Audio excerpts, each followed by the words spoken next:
ഇന്ന് നമ്മൾ കവർ ചെയ്യാൻ ശ്രമിക്കുന്നത് കംപ്ലീറ്റ് ചാപ്റ്റർ 3 ആണ്. കാര്യം അതില് ഒരു ദിവസത്തിൽ കൊള്ളിക്കാം. അപ്പൊ അതുകൊണ്ട് നമ്മൾ ചാപ്റ്റർ 3 കവർ ചെയ്യാൻ നോക്കുകയാണ്. ഇന്നുള്ള കാര്യങ്ങള് നമുക്ക്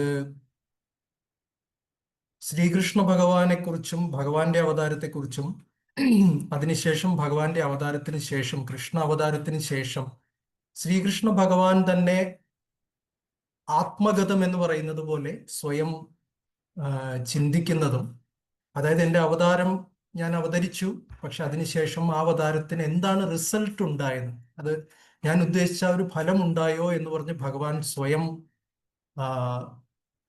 ഒരു അനാലിസിസ് പോലെ സ്വന്തം അവതാരത്തെ വിലയിരുത്തുകയാണ് അവിടെ.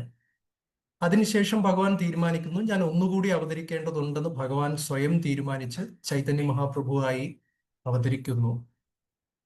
അപ്പൊ ആ ചൈതന്യ മഹാപ്രഭുവിന്റെ വൈശിഷ്ട്യങ്ങളും അതുപോലെ തന്നെ മഹാപ്രഭുവിന്റെ അവതാരത്തിനെ കുറിച്ചുള്ള അതിന് മുൻകൂട്ടി പറയുന്ന ശ്ലോകങ്ങളും ഒക്കെ, അതാണ് ഈ അധ്യായത്തിന്റെ ഏറ്റവും പ്രധാനപ്പെട്ട ഏറ്റവും കൂടുതൽ ശ്ലോകങ്ങൾ അടങ്ങിയിരിക്കുന്നത്. അതിനുശേഷം ഭഗവാന്റെ അവതാരത്തിനുള്ള ഏറ്റവും പ്രധാനപ്പെട്ട കാരണം ഓഫ്കോഴ്സ് നമുക്കറിയാം അദ്വൈതാചാര്യരാണ്, അദ്ദേഹത്തിന്റെ പ്രാർത്ഥനകളാണ്. അപ്പൊ അത് അവസാന ഭാഗമായിട്ട് നമ്മൾ എടുക്കുന്നതായിരിക്കും. നമ്മള് മംഗളാചരണത്തിന്റെ ശ്ലോകങ്ങൾ എടുത്ത് നോക്കുകയാണെങ്കിൽ ആദ്യത്തെ 2 അധ്യായത്തില് ആദ്യത്തെ 3 മംഗളാചരണ ശ്ലോകങ്ങൾ നമ്മൾ കവർ ചെയ്ത് കഴിഞ്ഞു. ഈ അധ്യായത്തില് പ്രധാനമായിട്ടും കവർ ചെയ്യാൻ പോകുന്നത് 4ാമത്തെ മംഗളാചരണ ശ്ലോകമാണ്. ഈ അധ്യായം മുഴുവൻ ആ ഒരു ശ്ലോകത്തിന്റെ എക്സ്പാൻഷൻ ആയിരിക്കും.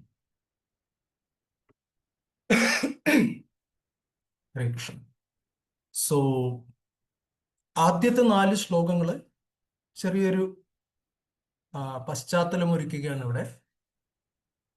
ശീല പ്രഭുപാദ് പറയുന്നു, ഭഗവാന്റെ ലീലകള്, ശ്രീകൃഷ്ണ ഭഗവാൻ തന്റെ ലീലകൾ അവതരിപ്പിച്ച ശേഷം ഇനി ഇത് ജനങ്ങൾക്ക് മനസ്സിലാകുന്ന രീതിയിൽ ഈ ലീലകളുടെ എന്താണ് പറയുക, അതിന്റെ ഒരു മാഹാത്മ്യവും അതിന്റെ ആഴത്തിലുള്ള അതിന്റെ അർത്ഥവും ജനങ്ങൾക്ക് മനസ്സിലാക്കി കൊടുക്കണം എന്ന് ശ്രീകൃഷ്ണ ഭഗവാൻ ആഗ്രഹിച്ചു. അതുകൊണ്ട് കൃഷ്ണൻ ചൈതന്യ മഹാപ്രഭുവായി അവതരിച്ചു. പിന്നെ കുറെ ശാസ്ത്രീയമായിട്ടുള്ള ശാസ്ത്രങ്ങളിൽ നിന്നുള്ള തെളിവുകളുണ്ട്. മാത്രമല്ല ചില ഇൻഡിക്കേഷൻ, സൂചനകൾ വെച്ചിട്ട്, ലക്ഷണങ്ങൾ വെച്ചിട്ട് ശ്രീ ചൈതന്യ മഹാപ്രഭു 100% ശ്രീകൃഷ്ണൻ തന്നെയാണ് എന്ന് ഈ അധ്യായത്തിൽ കൃഷ്ണദാസ് കവിരാജ ഗോസ്വാമി സ്ഥാപിക്കുന്നു. പിന്നെ പറയുന്നത് ഇങ്ങനൊരു ഇൻട്രസ്റ്റിംഗ് പോയിന്റ് ഉണ്ട്. അതായത് ശ്രീകൃഷ്ണ ഭഗവാൻ ഈ പ്രത്യേക അവതാരത്തിന് ഛന്ന അവതാരം, അതായത് ഭഗവാന്റെ ലക്ഷ്യം ആദ്യം നിറവേറുകയും അതിനുശേഷം ഭഗവാന്റെ ഐഡന്റിറ്റി, ഭഗവാന്റെ വ്യക്തിത്വം പുറത്തു വരികയും ചെയ്യണം എന്ന് കൃഷ്ണൻ ആഗ്രഹിച്ചു. പക്ഷെ ഭക്തന്മാരെന്ന് പറഞ്ഞു കഴിഞ്ഞാൽ ഭഗവാൻ എങ്ങനെ ഒളിച്ചിരുന്നാലും ഭക്തന്മാർക്ക് ഭഗവാനെ കണ്ടുപിടിക്കാൻ സാധിക്കും. ഭഗവാന് ഭക്തന്മാരിൽ നിന്ന് ഒളിച്ചിരിക്കാൻ ഒരിക്കലും സാധ്യമല്ല എന്നുള്ള പോയിന്റ് പറയുന്നു. അതിനുശേഷം അദ്വൈതാചാര്യർ, അദ്ദേഹമാണ് ചൈതന്യ മഹാപ്രഭു അവതരിക്കാൻ കാരണം. അപ്പൊ അദ്ദേഹത്തിന്റെ ഹൃദയത്തിൽ ഒരു ദുഃഖമുണ്ടായി. അതായത് കൃഷ്ണന്റെ ലീലകൾ പൂർണ്ണമായിട്ട് ദർശിച്ച ശേഷം പോലും ഈ ലോക ജനതയ്ക്ക് കൃഷ്ണനോടുള്ള ഭക്തി ജീവിതത്തിൽ സ്വീകരിക്കാൻ ആഗ്രഹമില്ലാതെ വരുന്നു. അപ്പൊ അതൊരു അത്ഭുതം, ഒരു വിധത്തിൽ നോക്കിയാൽ ഒരു അത്ഭുതവുമാണ്, ആശ്ചര്യകരവുമാണ്, അതേസമയം ദുഃഖകരവുമാണ്. അതുകൊണ്ട് കൃഷ്ണനെ വീണ്ടും അവതരിക്കാനും ജനങ്ങളെ കൃഷ്ണഭക്തി സ്വീകരിക്കാൻ പ്രേരിപ്പിക്കാനും അദ്വൈതാചാര്യർ ആഗ്രഹിച്ചു. അങ്ങനെ അദ്വൈതാചാര്യരുടെ പ്രാർത്ഥന പ്രകാരം ചൈതന്യ മഹാപ്രഭു അവതരിച്ചു. ആദ്യത്തെ ശ്ലോകത്തില് വളരെ ഇൻട്രസ്റ്റിംഗ് ബ്യൂട്ടിഫുൾ ശ്ലോകമാണ്. നമ്മൾ കഴിഞ്ഞ ക്ലാസ്സിലും പറഞ്ഞതുപോലെ ഈ ഫസ്റ്റ് ശ്ലോകാസ് ഒക്കെ വളരെ വെരി സ്പെഷ്യൽ ശ്ലോകാസ്. നമുക്കൊരു ഉത്സാഹം കിട്ടാൻ വേണ്ടി നമുക്ക് ഈ ശ്ലോകങ്ങളൊക്കെ പഠിക്കുകയും വീണ്ടും വീണ്ടും വായിക്കുകയും ചെയ്യാം. ഇവിടെ പറയുന്നത് ശ്രീ ചൈതന്യ മഹാപ്രഭുവിനെ ശ്രീ ചൈതന്യ മഹാപ്രഭുവിന് എൻ്റെ സാദര പ്രണാമങ്ങൾ. അവിടുത്തെ ചരണ ആശ്രയത്താൽ ഒരു വിഡ്ഢിക്ക് പോലും വേദശാസ്ത്രങ്ങളുടെ ഖനികളിൽ നിന്ന് നിർണായക സത്യങ്ങളുടെ അമൂല്യ രത്നങ്ങൾ ശേഖരിക്കാൻ കഴിവുണ്ടാകും.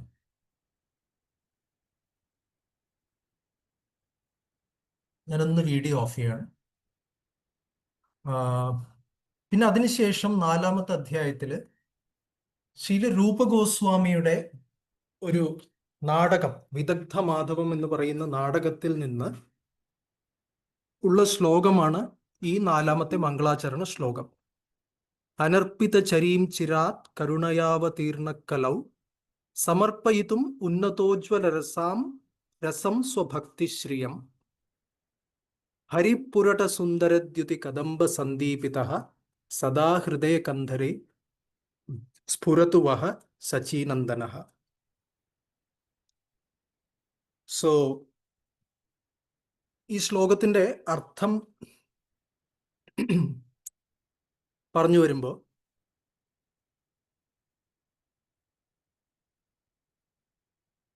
അനർപ്പിത ചരീം എന്ന് വെച്ചാല് ഇതുവരെ നൽകപ്പെടാത്തത്, ചിരാത് അതായത് ഒരുപാട് കാലമായിട്ട് നൽകപ്പെടാത്തത്. എത്ര കാലമായിട്ട് നൽകപ്പെടാത്തതെന്ന് നമുക്ക് നോക്കാം. സോ ഇവിടെ പറയുന്നത് കരുണയാ അവതീർണ കലൗ, കാരുണ്യപൂർവം ചൈതന്യ മഹാപ്രഭു അവതരിച്ചിരിക്കുന്നു. എന്തിനു വേണ്ടി അവതരിച്ചു? മറ്റൊരു അവതാരവും അനർപ്പിത ചരീം ചിരാത്, എത്രയോ കാലമായിട്ട് മറ്റൊരു അവതാരവും നൽകാത്തത് നൽകാൻ വേണ്ടിയാണ് ചൈതന്യ മഹാപ്രഭു അവതരിച്ചിരിക്കുന്നത്. അപ്പൊ ചിരാത് എത്ര കാലം കഴിഞ്ഞിട്ടാണ് അവതരിച്ചിരിക്കുന്നത് നോക്കിയാൽ അതിന്റെ കാൽക്കുലേഷൻ പിന്നീട് വരും. ബ്രഹ്മാവിന്റെ ഒരു ദിവസത്തിൽ ഒരു പ്രാവശ്യമാണ് ശ്രീകൃഷ്ണ ഭഗവാൻ അവതരിക്കുന്നത്. അതേപോലെ തന്നെ ശ്രീകൃഷ്ണ അവതാരത്തിന് തൊട്ടടുത്തായിട്ട് അടുത്ത യുഗത്തിൽ തന്നെ ശ്രീ ചൈതന്യ മഹാപ്രഭുവും അവതരിക്കുന്നു. അപ്പൊ ഈ ചിരാത് എന്നുള്ള വാക്കിന് യഥാർത്ഥ അർത്ഥം ബ്രഹ്മാവിന്റെ ഒരു ദിവസത്തിന്റെ കാലഘട്ടം കഴിഞ്ഞ് വീണ്ടും ഇപ്പോഴാണ് ചൈതന്യ മഹാപ്രഭു അവതരിച്ചിരിക്കുന്നത്. സോ നമ്മൾ ജസ്റ്റ് അതിന് ഭാഗ്യമെന്ന് പറയണോ കാരുണ്യമെന്ന് പറയണോ എന്തെന്നറിയില്ല, നമ്മൾ കറക്റ്റ് സമയത്ത് നമ്മളിവിടെ എത്തി. റൈറ്റ്? കൃഷ്ണനുണ്ട്, അതിനുശേഷം ചൈതന്യ മഹാപ്രഭു ഉണ്ട്, അതിനുശേഷം ശ്രീല പ്രഭുപാദുണ്ട്. ആ സമയത്ത് നമ്മളെല്ലാവരും അവതരിച്ചിരിക്കുന്നു എന്ന് പറയാൻ പറ്റില്ല, ജനിച്ചിരിക്കുന്നു എന്ന് പറയാം. സോ അത് വലിയൊരു ഭാഗ്യമാണ്. അപ്പൊ എന്ത് തരാനാണ് ചൈതന്യ മഹാപ്രഭു വന്നത്? സമർപ്പയിതും ഉന്നതോജ്വല രസം, വളരെ ഉന്നത ഉജ്ജ്വലമായിട്ടുള്ള, ഹയസ്റ്റ് ആൻഡ് മോസ്റ്റ് ബ്രൈറ്റ്, ഉജ്ജ്വലമായിട്ടുള്ള രസം തരാനാണ്. അതെന്താണത്? മാധുര്യ രസം, പ്രത്യേകിച്ചും വൃന്ദാവനത്തിലുള്ള ആ മാധുര്യ ഭക്തി രസം. സോ അത് തരാൻ വേണ്ടിയാണ് ചൈതന്യ മഹാപ്രഭു വന്നിരിക്കുന്നത്. അപ്പൊ ഒരു ചോദ്യം വരും, എന്തിനാണ് കലിയുഗത്തിൽ വന്നത് എന്നൊരു ചോദ്യം വരും. സോ അതിന് ഒരു പ്രാവശ്യം ഹിസോളസ് ഭാനുസ്വാമി മഹാരാജ് പറഞ്ഞൊരു ഉദാഹരണമാണ്. അതായത് ഈ വലത്തുവശത്ത് കാണുന്നത് പോലെ ഒരു വളരെ അമൂല്യമായ രത്നം, ഒരു ഡയമണ്ട്, വൈരമായിക്കോട്ടെ അല്ലെങ്കിൽ മരതകം, ഗോമേതകം, എന്തെങ്കിലും ഒരു സ്പെഷ്യൽ ജുവൽ, അത് എപ്പോഴും ഒരു ജുവൽ ഷോപ്പിൽ പോയാൽ, ഒരു കടയിൽ പോയാൽ, ഇതുപോലൊരു വളരെ ബ്രൈറ്റ് ആയിട്ടുള്ള ഒരു ജുവൽ ആണെങ്കിൽ അതിൻ്റെ ബോക്സ് വളരെ ഡാർക്ക് ആയിരിക്കും, ഇല്ലേ? ഒരു കടും നീല, അല്ലെങ്കിൽ ചിലപ്പോൾ കറുപ്പ്, അല്ലെങ്കിൽ കടും ചുമപ്പ്, അങ്ങനൊന്നായിരിക്കും ഈ ബോക്സിന്റെ നിറം. അതിലായിരിക്കും ഈ രത്നം വെച്ചിട്ടുണ്ടാവുക. അപ്പൊ അതെന്തിനാ അങ്ങനെ വെക്കുന്നതെന്ന് വെച്ചാൽ ഒരു കോൺട്രാസ്റ്റ് കിട്ടാൻ വേണ്ടി, അല്ലേ? ഒരു ബ്രൈറ്റ് ജുവൽ ആണ്, ഒരു ഡാർക്ക് ബാക്ക്ഗ്രൗണ്ടിൽ ഇരിക്കുമ്പോൾ അത് ഓൾറെഡി ബ്രൈറ്റ് ആണ്, പക്ഷെ അതിന്റെ ബ്രൈറ്റ്നസ് ഇനിയും വളരെ സ്പഷ്ടമായിട്ട് നമുക്ക് തെളിഞ്ഞു കാണാൻ സാധിക്കും. അതുപോലെ തന്നെ ഏറ്റവും ഉന്നത ഉജ്ജ്വലമായ രസം ചൈതന്യ മഹാപ്രഭു ഏറ്റവും ഇരുളടങ്ങുന്ന, ഏറ്റവും ഡാർക്ക് ആയിട്ടുള്ള കലിയുഗത്തിന് നൽകാൻ പ്ലാൻ ചെയ്തു. സോ കലിയുഗത്തിന്റെ ഒരു വശത്ത് കലിയുഗത്തിന്റെ ഡാർക്ക്നെസ് നമുക്ക് കാണാം, ഇന്ന് സംഭവിക്കുന്ന തരം കാര്യങ്ങൾ. ഒരു ഭാഗത്ത് അത് നടക്കുന്നു, മറ്റൊരു ഭാഗത്ത് സൈമൾട്ടേനിയസ്ലി ഒരേ സമയത്ത് ചൈതന്യ മഹാപ്രഭുവിന്റെ സങ്കീർത്തന പ്രസ്ഥാനവും തേജോമയമായി ജ്വലിച്ചുകൊണ്ടിരിക്കുന്നു. സോ ഇത് രണ്ടും ഒരേ സമയത്ത് സംഭവിക്കും. അത് നമുക്ക് കാണാൻ സാധിക്കും. ഇനി അടുത്ത കാര്യം, ഈ പറയുന്ന ഉന്നതോജ്വല രസം എന്ന് പറയുന്നത് മുൻപുണ്ടായിരുന്നില്ലേ എന്ന് ചോദിച്ചു കഴിഞ്ഞാൽ, ഈവൻ നമ്മുടെ പരമ്പരയിൽ പോലും അത് പ്രത്യക്ഷമായിട്ട് അത് ഉണ്ടായിരുന്നില്ല, അല്ലെങ്കിൽ അത് പ്രകടമായിരുന്നില്ല. പക്ഷേ ചൈതന്യ മഹാപ്രഭുവിന്റെ വരവിന് വേണ്ടി ഒരു തയ്യാറെടുപ്പായിക്കൊണ്ട് മാധവേന്ദ്രപുരി എന്ന് പറയുന്ന ആചാര്യനാണ് ആദ്യമായി ഈ വൃന്ദാവനത്തിലുള്ള വ്രജ പ്രേമരസം ലോകത്തിന് കാഴ്ചവെച്ചത്. മാധവേന്ദ്രപുരി നമുക്കറിയാം, ചൈതന്യ മഹാപ്രഭുവിന്റെ ഗുരുവിന്റെ പേര് ഈശ്വരപുരി.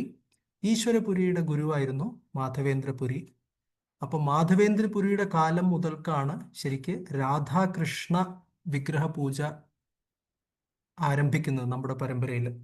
അതിനു മുമ്പ് ഇപ്പം മധ്വാചാര്യരുടെ ഒക്കെ നോക്കിക്കഴിഞ്ഞാൽ ഉടുപ്പി കൃഷ്ണ, അതുപോലെ പല ആചാര്യന്മാർ പ്രതിഷ്ഠിച്ച വിഗ്രഹങ്ങളുണ്ട്.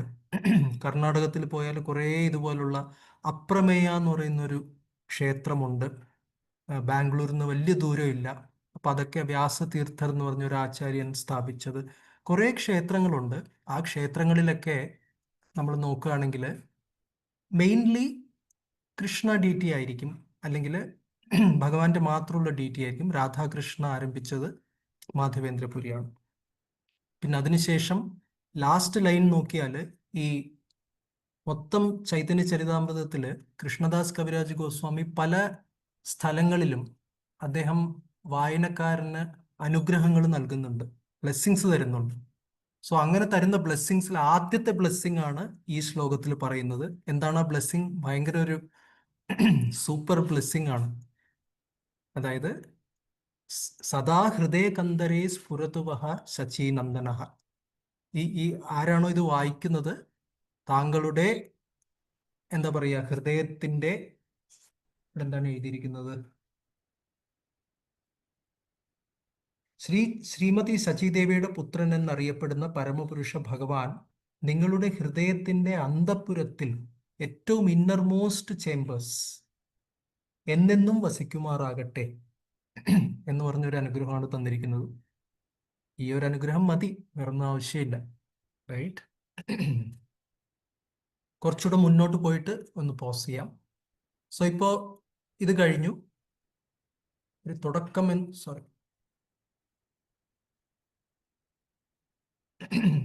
കഴിഞ്ഞു. അടുത്ത പാർട്ട് കൃഷ്ണന്റെ അവതാരത്തെ കുറിച്ചാണ്. സോ 5-ാമത്തെ ശ്ലോകത്തിൽ പറയുന്നു, ഭഗവാന് പലപ്പോഴും വൈരുദ്ധ്യമായിട്ടുള്ള സ്വഭാവങ്ങൾ ഉണ്ടാവും. ഒരു ഭാഗത്ത് ഭഗവാൻ എല്ലായിടത്തും ഉണ്ട്, പക്ഷെ അതേസമയം ആർക്കും കാണാൻ സാധിക്കുകയില്ല. സർവവ്യാപിയാണ് ഭഗവാൻ, പക്ഷെ അതേസമയം അപ്രകട, പ്രത്യേകിച്ചും ബദ്ധാത്മാക്കൾക്ക് അവരുടെ എന്നല്ല, എൻ്റെ ഈ ബാഹ്യ സ്ഥൂലമായിട്ട് ഇന്ദ്രിയങ്ങൾ കൊണ്ടോ ഭൗതികമായ മനസ്സ്, ബുദ്ധി, അഹങ്കാരം കൊണ്ടോ മനസ്സിലാക്കാൻ പറ്റുന്ന ഒന്നല്ല ഭഗവാന്റെ രൂപം, നാമം, ഗുണം, ലീലകൾ. സോ എന്നിരുന്നാലും ഭഗവാൻ അവതരിക്കുന്നു. സോ അതില് ഭഗവാന്റെ അവതാരത്തിനെ കുറിച്ചുള്ള ടൈം സ്പാൻസിനെ കുറിച്ചാണ് ഇവിടെ പറയുന്നത്. 4 യുഗങ്ങൾ നമുക്കറിയാം: സത്യ, ത്രേത, ദ്വാപര, കലി. അതിനൊരു ചതുർയുഗം അല്ലെങ്കിൽ ഒരു ദിവ്യയുഗം എന്ന് പറയുന്നു. അങ്ങനെ 71ഓളം ദിവ്യയുഗങ്ങൾ ചേരുമ്പോഴാണ് നമുക്ക് എന്ത് കിട്ടുന്നത്? ഒരു മന്വന്തരം കിട്ടുന്നത്. അങ്ങനെ 14 മന്വന്തരങ്ങൾ ചേരുമ്പോൾ, അതായത് 71 ഗുണം 14 ഓൾമോസ്റ്റ് 1000 വരും. അപ്പൊ 1000 ദിവ്യയുഗങ്ങൾ ചേരുന്നതാണ് ഒരു കൽപ്പം, ബ്രഹ്മാവിന്റെ പകൽ. ഇതൊക്കെ നമുക്ക് അറിയാവുന്ന കാര്യങ്ങളാണ്. സോ ബ്രഹ്മാവിന്റെ രാത്രിയും വികൽപ്പം എന്ന് പറയുന്നതും അതേപോലെ തന്നെ ദൈർഘ്യമുള്ളതാണ്. റൈറ്റ്? സോ ഈ 14 മന്വന്തരങ്ങളുടെ പേരുകളൊക്കെ ഇവിടെ 9-ാമത്തെ ശ്ലോകത്തിന്റെ ഭാവാർത്ഥത്തിൽ പ്രഭുപാദ് കൊടുത്തിട്ടുണ്ട്. സ്വയംഭുവ മനു, സ്വാരോചിഷ മനു, ഉത്തമ മനു എന്നൊക്കെ പറഞ്ഞിട്ട്. അതില് 7-ാമത്തെ മനുവിന്റെ പേര് വൈവസ്വത മനു എന്നാണ്.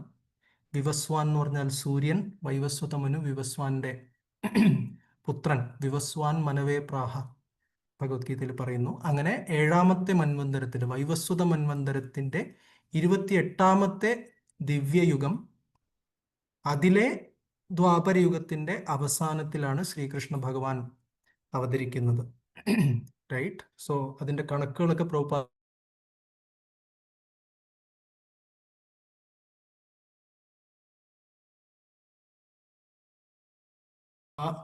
197,53,20,000 വർഷങ്ങൾ കടന്നുപോയി ബ്രഹ്മാവിന്റെ ഈ പകല് തുടങ്ങിയിട്ട്.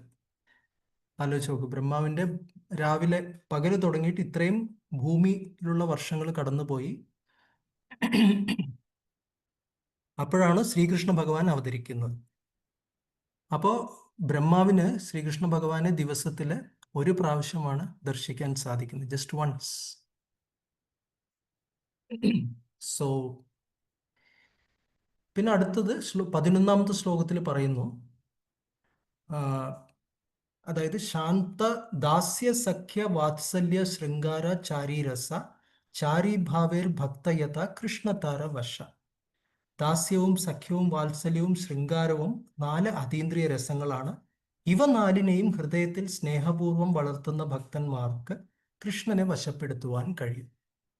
ഒരു വലിയ ഹെവി സ്റ്റേറ്റ്മെന്റ് ആണ്. കൃഷ്ണനെ വശപ്പെടുത്തുവാൻ കഴിയുമെന്നാണ് പറയുന്നത്. Krishna is controlled by devotees in 4 rasas. പക്ഷേ ശാന്തരസത്തിനെ കുറിച്ച് പറഞ്ഞിട്ടില്ല എന്നുള്ളത് പ്രത്യേകം ശില പ്രഭുപാദ് എടുത്തു പറയുന്നു. ഒരു ഡിവോട്ടി പറഞ്ഞതാണ്, ശാന്തരസ എന്ന് പറഞ്ഞാൽ ഗാലറി ഡിവോട്ടീസ്. ഗാലറി എന്ന് വെച്ചാൽ കളിക്കളത്തിൽ ഇറങ്ങില്ല, അവര് കാഴ്ചക്കാരായിട്ട് ദൂരെ മാറി നിൽക്കും. അങ്ങനെയുള്ള ഡിവോട്ടീസ്, റൈറ്റ്. ശാന്തമായിട്ട്, ബഹുമാനമൊക്കെ ഉണ്ട്, ഭഗവാനെ ഇഷ്ടമാണ്, എല്ലാം ആണ്. പക്ഷെ എന്നാലും ആ പടി എടുത്ത് മുന്നോട്ട്, ആ അടി മുന്നോട്ട് എടുത്ത് വെക്കില്ല, റൈറ്റ്. നമ്മൾ ബുക്ക് ഡിസ്ട്രിബ്യൂഷന് പോകുമ്പോൾ എത്ര പേർക്ക് അനുഭവം ഉണ്ടെന്ന് അറിയില്ല, തീർച്ചയായിട്ടും എല്ലാവർക്കും ഉണ്ടാവും. കേരളത്തിൽ പ്രത്യേകിച്ചും നമ്മളൊരു ബുക്ക് ഇങ്ങനെ കാണിക്കുമ്പോൾ ഈ ബുക്ക് ദയവായിട്ട് എടുത്തോളൂ എന്ന് പറയുമ്പോൾ സാധാരണ മലയാളികൾ, ഒരു ആവറേജ് മലയാളി എന്താണ്, എങ്ങനെയാണ് റെസ്പോണ്ട് ചെയ്യുക? ആരെങ്കിലും ഒന്ന് പറയാമോ? ഹരേ കൃഷ്ണ പ്രഭു. ഹരേ കൃഷ്ണ. ഇതുപോലെ ഒത്തിരി ഭഗവത്ഗീതയും ഭാഗവതം ഒക്കെ വീട്ടിലുണ്ട്. ഇതൊന്നും വായിക്കാൻ സമയമില്ല, അതുകൊണ്ട് ഇത് വാങ്ങി വെച്ചിട്ട് പ്രത്യേകിച്ച് ഉപകാരമൊന്നും ഇല്ലെന്നുള്ള. ഹരേ കൃഷ്ണ. ഇതുപോലെയുള്ള ഭഗവത്ഗീതയും ഭാഗവതവും അങ്ങനെ വീട്ടിൽ, പറയൂ. അപ്പൊ ഇനിയും വാങ്ങി വെച്ചിട്ട് പ്രത്യേകിച്ച് വായിക്കാൻ സമയവുമില്ല എന്നാണ് പറയാറുള്ളത്, കേട്ടിട്ടുള്ളത്. ഹരേ കൃഷ്ണ. ഓക്കെ ഓക്കെ, ഇത്രയൊക്കെ സംസാരിക്കുകയാണെങ്കിൽ അത് വലിയ കാര്യം. പക്ഷെ പല ആൾക്കാരും അതിനു മുമ്പ് എന്താ ചെയ്യുക സാധാരണ? വേണ്ട എന്ന് പറയും ഫസ്റ്റ്. ഇവൻ വേണ്ടെന്ന് പറയുന്നതേ വലിയ കാര്യം. അതിനു മുമ്പ് ആൾക്കാർ സാധാരണ എന്താ ചെയ്യുക പൊതുവെ? അങ്ങോട്ട് ദർശിക്കാൻ തന്നെ, ഏ അങ്ങോട്ട് നോക്കാൻ തന്നെ താല്പര്യപ്പെടാറില്ല. അങ്ങനെ ആൾക്കാരുണ്ട്. ഒന്ന് തൊഴുതങ്ങ് പോവും. തൊഴാറുണ്ട് പലരും, തൊഴും. പിന്നെ വേറെ ചില ആൾക്കാർ ഒന്ന് ചിരിക്കും, ഇങ്ങനെ ഒരു ജസ്റ്റ് ഒന്ന് സ്മൈൽ ചെയ്യും, എന്നിട്ട് ഇങ്ങനെ അവർ അനുഗ്രഹമൊക്കെ കൊടുക്കും. കണ്ടിട്ടുണ്ടോ? അതിനർത്ഥം എന്താണ്? രണ്ടർത്ഥമുണ്ട്. ഒന്ന്, ഞാൻ നിങ്ങളെ അനുഗ്രഹിക്കുന്നു എന്നാണോ എന്നറിയില്ല, പക്ഷെ ഓക്കെ ഇതൊക്കെ മതി, എൻ്റെ അടുത്ത് വേണ്ട എന്നുള്ള രീതിയിൽ ഒരു ചിരിയോടൊരു നോ എന്ന് പറയും, റൈറ്റ്. സോ അങ്ങനെ പല വ്യക്തികളുണ്ട്. പിന്നെ അതിൽ നിന്നാണ് പയ്യെ വന്നിട്ട് ഒരു ശാന്തരസത്തിലേക്ക് വരുന്നത്. ശരി, ഒന്ന് വന്ന് നോക്കും, ഒന്ന് ചിരിക്കും, പിന്നെ പയ്യെ കൈ നീട്ടും. പ്രസാദം കൊടുത്തു കഴിഞ്ഞാൽ ശരി എന്ന് പറഞ്ഞിട്ട് അവരത് മേടിച്ചുകൊണ്ട് പോകും. അങ്ങനെയൊക്കെ. അപ്പൊ പല ആൾക്കാരും നോക്കിയാൽ എല്ലാവർക്കും ഒരു ഇംഗ്ലീഷ് ഒരു ഫ്രേസ് ഉണ്ട്, ട്രെഡിങ് വാട്ടർ എന്ന് പറയും. അതായത് നീന്താൻ വേണ്ടിയിട്ട് നമ്മൾ വെള്ളത്തിൽ ഇറങ്ങാതെ നീന്താൻ പറ്റില്ല, അല്ലെ? വെള്ളത്തിൽ ഇറങ്ങിയേ പറ്റൂ നീന്താൻ. പക്ഷെ ചില ആൾക്കാർ എന്ത് ചെയ്യും, വെള്ളത്തിന്റെ ആ ഒരു ബോർഡറിൽ, ബൗണ്ടറിയിൽ ഇരുന്നിട്ട് ഒന്ന് വെള്ളത്തിൽ ടച്ച് ചെയ്യും, പിന്നെ തിരിച്ച് പുറകോട്ട് വരും. അങ്ങനെ നിൽക്കുന്നതുണ്ട്. അപ്പൊ ഇതിനെയാണ് ഗാലറി ഡിവോട്ടി എന്ന് പറയുന്നത്. ചിലപ്പോൾ ഭക്തിയിലും നമ്മൾ, ഭക്തിരസമാകുന്ന കടലിലും പലപ്പോഴും എന്ത് ചെയ്യും, പല വ്യക്തികളും എന്ത് ചെയ്യും, ആ ഒരു ബൗണ്ടറിയിൽ നിൽക്കും. സോ ഒരു ഭക്തന്റെ പ്രത്യേകത എന്തായിരിക്കണം എന്ന് പറഞ്ഞു കഴിഞ്ഞാൽ, ഇവിടെ പറയുന്നു കൃഷ്ണന്റെ, അവർക്ക് ലഭിക്കാൻ പോകുന്ന ചെറിയ കാര്യമല്ല. Krishna is controlled by devotees in these 4 രസാസ്. സോ ദാസ്യരസത്തിന്റെ തുടക്കത്തിലെങ്കിലും ആ വ്യക്തിയെ ജസ്റ്റ് ഒരു ജെന്റിൽ പുഷോടെ കൊണ്ടുവരണം എന്നുള്ളതാണ് ആക്ച്വലി ഒരു ഡിവോട്ടിയുടെ ലക്ഷ്യമായിരിക്കേണ്ടത്. So one must cross the boundary of reverence.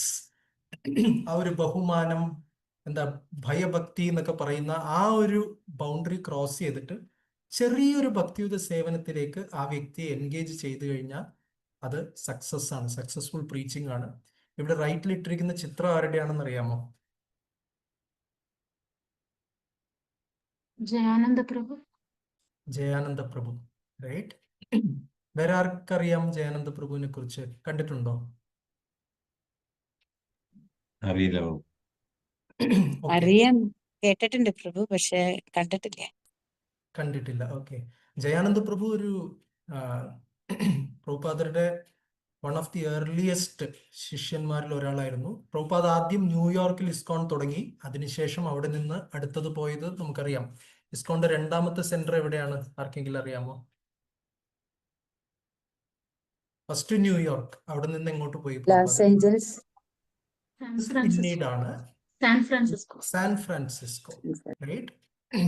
രണ്ടും ലോസ് ഏഞ്ചൽസും സാൻ ഫ്രാൻസിസ്കോവും കാലിഫോർണിയ എന്ന് പറയുന്ന സ്റ്റേറ്റിൽ തന്നെയാണ്. പക്ഷെ രണ്ടാമത് തുടങ്ങിയത് സാൻ ഫ്രാൻസിസ്കോ എന്ന് പറയുന്ന സ്റ്റേറ്റിലാണ്, എന്ന് പറയുന്ന സിറ്റിയിലാണ്. സെന്റ് ഫ്രാൻസിസ് എന്ന് പറഞ്ഞിട്ടൊരു വളരെ പ്രശസ്തനായ ഒരു സെന്റ് ഫ്രാൻസിസ് ഓഫ് അസിസി എന്ന് പറഞ്ഞിട്ട് ക്രിസ്ത്യൻ ഇതില് വളരെ ഫേമസ് ആയിട്ടുള്ള ഒരു സാധു സെയിന്റ് ഉണ്ട്. അത് അദ്ദേഹം വാസ്തവത്തിൽ ഒരു വലിയൊരു സാധു ആയിരുന്നു. അദ്ദേഹത്തിന്റെ ജീവിതമൊക്കെ അത്രയും റിനൗൺസ്ഡ്, അത്രയും ഡിവോട്ടഡ് ടു ഗോഡ്. അപ്പൊ അദ്ദേഹത്തിന് സാൻ ഫ്രാൻസിസ്കോ എന്ന് പറയുന്ന സ്പാനിഷ് ഭാഷയിൽ ആ സ്ഥലത്തിന് പേര് വന്നത്, സാൻ ഫ്രാൻസിസ്കോ. സോ പ്രഭുപാദ് അവിടെയാണ് തുടങ്ങിയത്. അവിടെ ഒരു ടാക്സി ഡ്രൈവറായിട്ട് ജോലി ചെയ്തിരുന്ന ഒരു വ്യക്തിയായിരുന്നു ജയാനന്ദ പ്രഭു. അദ്ദേഹം വാസ്തവത്തിൽ നല്ല രീതിയിൽ പഠിച്ച ഒരു മെക്കാനിക്കൽ എഞ്ചിനീയറിംഗിൽ വളരെ ഫേമസ് ആയിട്ട് ഒരു സർവകലാശാലയിൽ നിന്നൊക്കെ ബിരുദം നേടിയ വ്യക്തിയാണ്. പക്ഷെ അദ്ദേഹത്തിന് അത്രയൊക്കെ കഴിഞ്ഞപ്പോൾ ജീവിതത്തിൽ ഒരു അർത്ഥമില്ല, നമ്മൾ എന്തിനാണ് ഈ ജീവിക്കുന്നത്, ഇതിന്റെ ലക്ഷ്യം എന്താണ്, എന്ത് നേടാൻ വേണ്ടിയാണ് എന്ന് പറയുന്ന അത്രയും ആക്ച്വലി വളരെ നോർമലായിട്ട് മനുഷ്യന് വരേണ്ട സംശയങ്ങളാണ്. അപ്പോൾ അത് അദ്ദേഹത്തിന് വന്നു. അദ്ദേഹത്തിന് ജീവിതത്തിന് ഒരു ലക്ഷ്യമില്ലാതിരുന്നപ്പോൾ ഒരു പത്രത്തിൽ, ഒരു ന്യൂസ് പേപ്പറിൽ അദ്ദേഹം ഒരു അഡ്വർടൈസ്മെന്റ് കണ്ടു. ഇങ്ങനെ ഭക്തിവേദാന്ത സ്വാമി എന്ന് പറയുന്ന ഒരു ഇന്ത്യൻ ഗുരു വരുന്നു, അദ്ദേഹം ഭഗവത്ഗീത പഠിപ്പിക്കുന്നു എന്ന് പറഞ്ഞിട്ട്. അങ്ങനെ അദ്ദേഹം തേടി ഇസ്കോണിലേക്ക് വന്നു. വന്ന ഉടനെ തന്നെ അദ്ദേഹം സാൻ ഫ്രാൻസിസ്കോ ടെമ്പിളിന്റെ മൊത്തം ചുമതല എടുത്ത് അവിടെ ഉണ്ടായിരുന്ന ഭക്തന്മാരൊക്കെ ചെറിയ പ്രായത്തിലുള്ളവരാണ്, അവർക്കൊക്കെ ഒരു ജ്യേഷ്ഠ തുല്യനായിട്ടിരുന്ന് ആക്ച്വലി പ്രഭുപാദ് പറഞ്ഞു, Jayananda Prabhu is already a born pure devotee. അദ്ദേഹം ജന്മം മുതലേ അദ്ദേഹം ഒരു പരിശുദ്ധ ഭക്തനാണ്. അദ്ദേഹത്തിന് ഭക്തി എന്ന് പറയുന്നത് ഒരു അരയെണ്ണം വെള്ളത്തിൽ ഇറങ്ങുന്നത് പോലെയാണ്, നാച്ചുറൽ ആണ്. അപ്പൊ അങ്ങനെ ഒരു ജയാനന്ദ പ്രഭുവിനെ കുറിച്ച് പറയുന്നു. വളരെ വളരെ വളരെ ബ്യൂട്ടിഫുൾ പാസ്റ്റ് ടൈംസ് ജയാനന്ദ പ്രഭുവിനെ കുറിച്ചുണ്ട്, അദ്ദേഹത്തിന്റെ ബുക്കുണ്ട്. അതിൽ പ്രത്യേകമായിട്ട് നമ്മുടെ ഈ ശ്ലോകത്തിന് പ്രസക്തമായ കാര്യം, ഇവിടുത്തെ കാര്യം പറയുന്നത്, ജയാനന്ദ പ്രഭുവിന്റെ ഒരു പ്രത്യേകത, അദ്ദേഹമാണ് ആദ്യത്തെ രഥയാത്ര, നമ്മുടെ ജഗന്നാഥ് രഥയാത്രയ്ക്കുള്ള ആദ്യത്തെ കാർട്ട്, രഥങ്ങളൊക്കെ തയ്യാറാക്കിയത് അദ്ദേഹമാണ്. അതും വഴിയിൽ ഉപയോഗശൂന്യമായിട്ട് കിടക്കുന്ന വസ്തുക്കൾ, ഈ മരത്തിന്റെ എന്താ പറയുക, ഈ ക്രേറ്റ് ഒക്കെ ഉണ്ടാവില്ലേ, നമ്മള് സാധനങ്ങൾ ട്രാൻസ്പോർട്ട് ചെയ്യാനുള്ളത്. അപ്പൊ വുഡൻ ക്രേറ്റ്സിന്റെ അതൊക്കെ പൊളിച്ച് അതിൽ നിന്ന് കിട്ടുന്ന ഈ മരത്തിന്റെ പാനലൊക്കെ എടുത്ത്, അതുപോലെ തന്നെ മറ്റേ കേബിളൊക്കെ ലേ ചെയ്യാൻ വേണ്ടി റോഡില് താഴെ എന്തായാലും പറയാ, അണ്ടർഗ്രൗണ്ട് കേബിൾസ് ഒക്കെ ഇല്ലേ, പവർ കേബിള്, കമ്മ്യൂണിക്കേഷൻ കേബിൾ, അതൊക്കെ ഇടാൻ വേണ്ടിയിട്ട് വലിയ ഡ്രമ്മിലാണ് ഈ കേബിൾ ചുറ്റി വരുന്നത്. അപ്പൊ ആ കേബിൾ ലേ ചെയ്ത ശേഷം ആ ഡ്രം അവിടെ ഒരു സൈഡിൽ ഇട്ടിട്ടുണ്ടാവും. അതിൽ നിന്നൊക്കെ ഈ മരവും ആണിയും ഒക്കെ സ്വരൂപിച്ചെടുത്ത് അത് വെച്ച് അദ്ദേഹം രഥം ഉണ്ടാക്കുമായിരുന്നു. പല ഭക്തന്മാരെയും ഈ പറയുന്ന ഓരത്ത് നിന്ന് ഹരേ കൃഷ്ണ പറയുന്നവരെയൊക്കെ ക്രമേണ ഭക്തിയുത സേവനത്തിൽ ഏർപ്പെടുത്തിയ ഒരു വ്യക്തി ജയാനന്ദ പ്രഭുവാണ്. എത്ര പേർക്ക് അറിയാമെന്നറിയില്ല, കേട്ടിട്ടുണ്ടാവും. നമ്മുടെ പലരുടെയും ഗുരുവായിട്ടുള്ള ഹിസ് ഓണേഴ്സ് ജയപതാക സ്വാമി ഗുരു മഹാരാജിനും ഫസ്റ്റ് സർവീസ് കൊടുത്ത് സേവനത്തിൽ എൻഗേജ് ചെയ്തത് ജയാനന്ദ പ്രഭുവാണ്, റൈറ്റ്. അപ്പൊ ഇതൊരു പ്രധാനപ്പെട്ട പോയിന്റ് ആണ്. എന്തുകൊണ്ട് നമ്മൾ ആൾക്കാരെ സർവീസിൽ എൻഗേജ് ചെയ്യുന്നു എന്ന് വെച്ച് കഴിഞ്ഞാൽ, ആ ശാന്തരസത്തിൽ നിന്ന് ഒന്നൊന്ന് പുഷ് ചെയ്ത് ഈ 4 രസങ്ങളിൽ പ്രത്യേകിച്ച് ദാസ്യത്തിന്റെ ഒരു തുടക്കത്തിൽ ഒരാളെ കൊണ്ടുവന്ന് നിർത്തി കഴിഞ്ഞാൽ ബാക്കിയുള്ള കാര്യം കൃഷ്ണൻ നോക്കിക്കോളും. കാര്യം ആ വ്യക്തി ആ ദാസ്യരസത്തിന്റെ തുടക്കത്തിൽ ചെയ്യുന്ന ഒരു ചെറിയൊരു സേവനം അതിന്റെ അനുപാതത്തിന് കൃഷ്ണൻ ആ വ്യക്തിയോട് കടപ്പെട്ടു പോകും. സോ അങ്ങനെ ഭഗവാന്റെ കാരുണ്യം കൊണ്ട് ആ വ്യക്തി പിന്നെ ഭക്തിയിൽ മുന്നേറിക്കോളും. ആ ഫസ്റ്റ് ഒരു പുഷ് മാത്രം നമ്മൾ കൊടുത്താൽ മതി, ശാന്ത ടു ദാസ്യ. അത് ഭഗവാൻ ചെയ്യില്ല, ഭക്തന്മാരാണ് ചെയ്യേണ്ടത്. മനസ്സിലായോ? പ്രധാനപ്പെട്ട പോയിന്റ് അല്ലേ? അതെ പ്രഭു, മനസ്സിലായി. ഹരീഷ്. ഓക്കെ. സോ ഇനി അടുത്തതിലേക്ക് വരാം. സോ ശ്രീകൃഷ്ണ ഭഗവാന്റെ അവതാരം കഴിഞ്ഞു. ഭഗവാൻ അവതരിച്ചു, ലീലകളാടി, തിരിച്ചുപോയി. പക്ഷെ തിരിച്ചു പോയിട്ട് ഭഗവാൻ ഇവിടെ പറയുകയാണ്, പ്രഭുപാദ് പറയണം, after disappearing Krishna is thinking. Right? ഭഗവാൻ ഹരേ ലീലകളൊക്കെ ഹരേ കഴിഞ്ഞ് കൃഷ്ണ പ്രഭു, ഹരേ ആ കൃഷ്ണ പ്രഭു, ഒരു സെക്കൻഡ് പ്രഭു. ജഗദാഗ സ്വാമി അദ്ദേഹത്തിന്റെ ആദ്യത്തെ സർവീസ് എന്തായിരുന്നു വെച്ച് കഴിഞ്ഞാൽ ഈ മഹാരാജ് ഇദ്ദേഹത്തിന് രഥത്തുമ്മ ആണിയടിക്കാനാണ് കൊടുത്തതെന്ന് പറഞ്ഞത്. അതെ അതെ അതെ. Hare Krishna. Hare Krishna. Yes. So yes, Krishna is thinking. അപ്പോൾ ശ്രീകൃഷ്ണ ഭഗവാൻ ആലോചിക്കുകയാണ്, ഭഗവാൻ ലീലകൾ ചെയ്തു, പക്ഷെ എൻ്റെ ലീലകളുടെ ഫലം എന്തായി, ആ ഉദ്ദേശിച്ച റിസൾട്ട് വന്നോ എന്ന് ആലോചിക്കുകയാണ്. സോ അതില് 12ാമത്തെ ശ്ലോകത്തില് ഭാവാർത്ഥത്തിൽ പ്രഭുപാദ് പറയുന്നു, ഈ ഭൗതിക ലോകത്തിൽ നോക്കിയാലും ഈ 5 രസങ്ങൾ, ശാന്തദാസ്യ, സഖ്യ, വാത്സല്യ, മാധുര്യ, ആധ്യാത്മിക ലോകത്തിലുള്ള അതേ രസങ്ങൾ ഈ ഭൗതിക ലോകത്തിലും ഉണ്ട് അല്ലെ? അതിന്റെ ആധ്യാത്മിക ലോകത്തിന്റെ സ്പിരിച്വൽ വേൾഡിന്റെ റിഫ്ലക്ഷൻ ആണല്ലോ മെറ്റീരിയൽ വേൾഡ്, പ്രതിഫലനമാണ്. അതുകൊണ്ട് ഒറിജിനൽ ഉള്ളതൊക്കെ ഇവിടെയും ഉണ്ടായിരിക്കണം.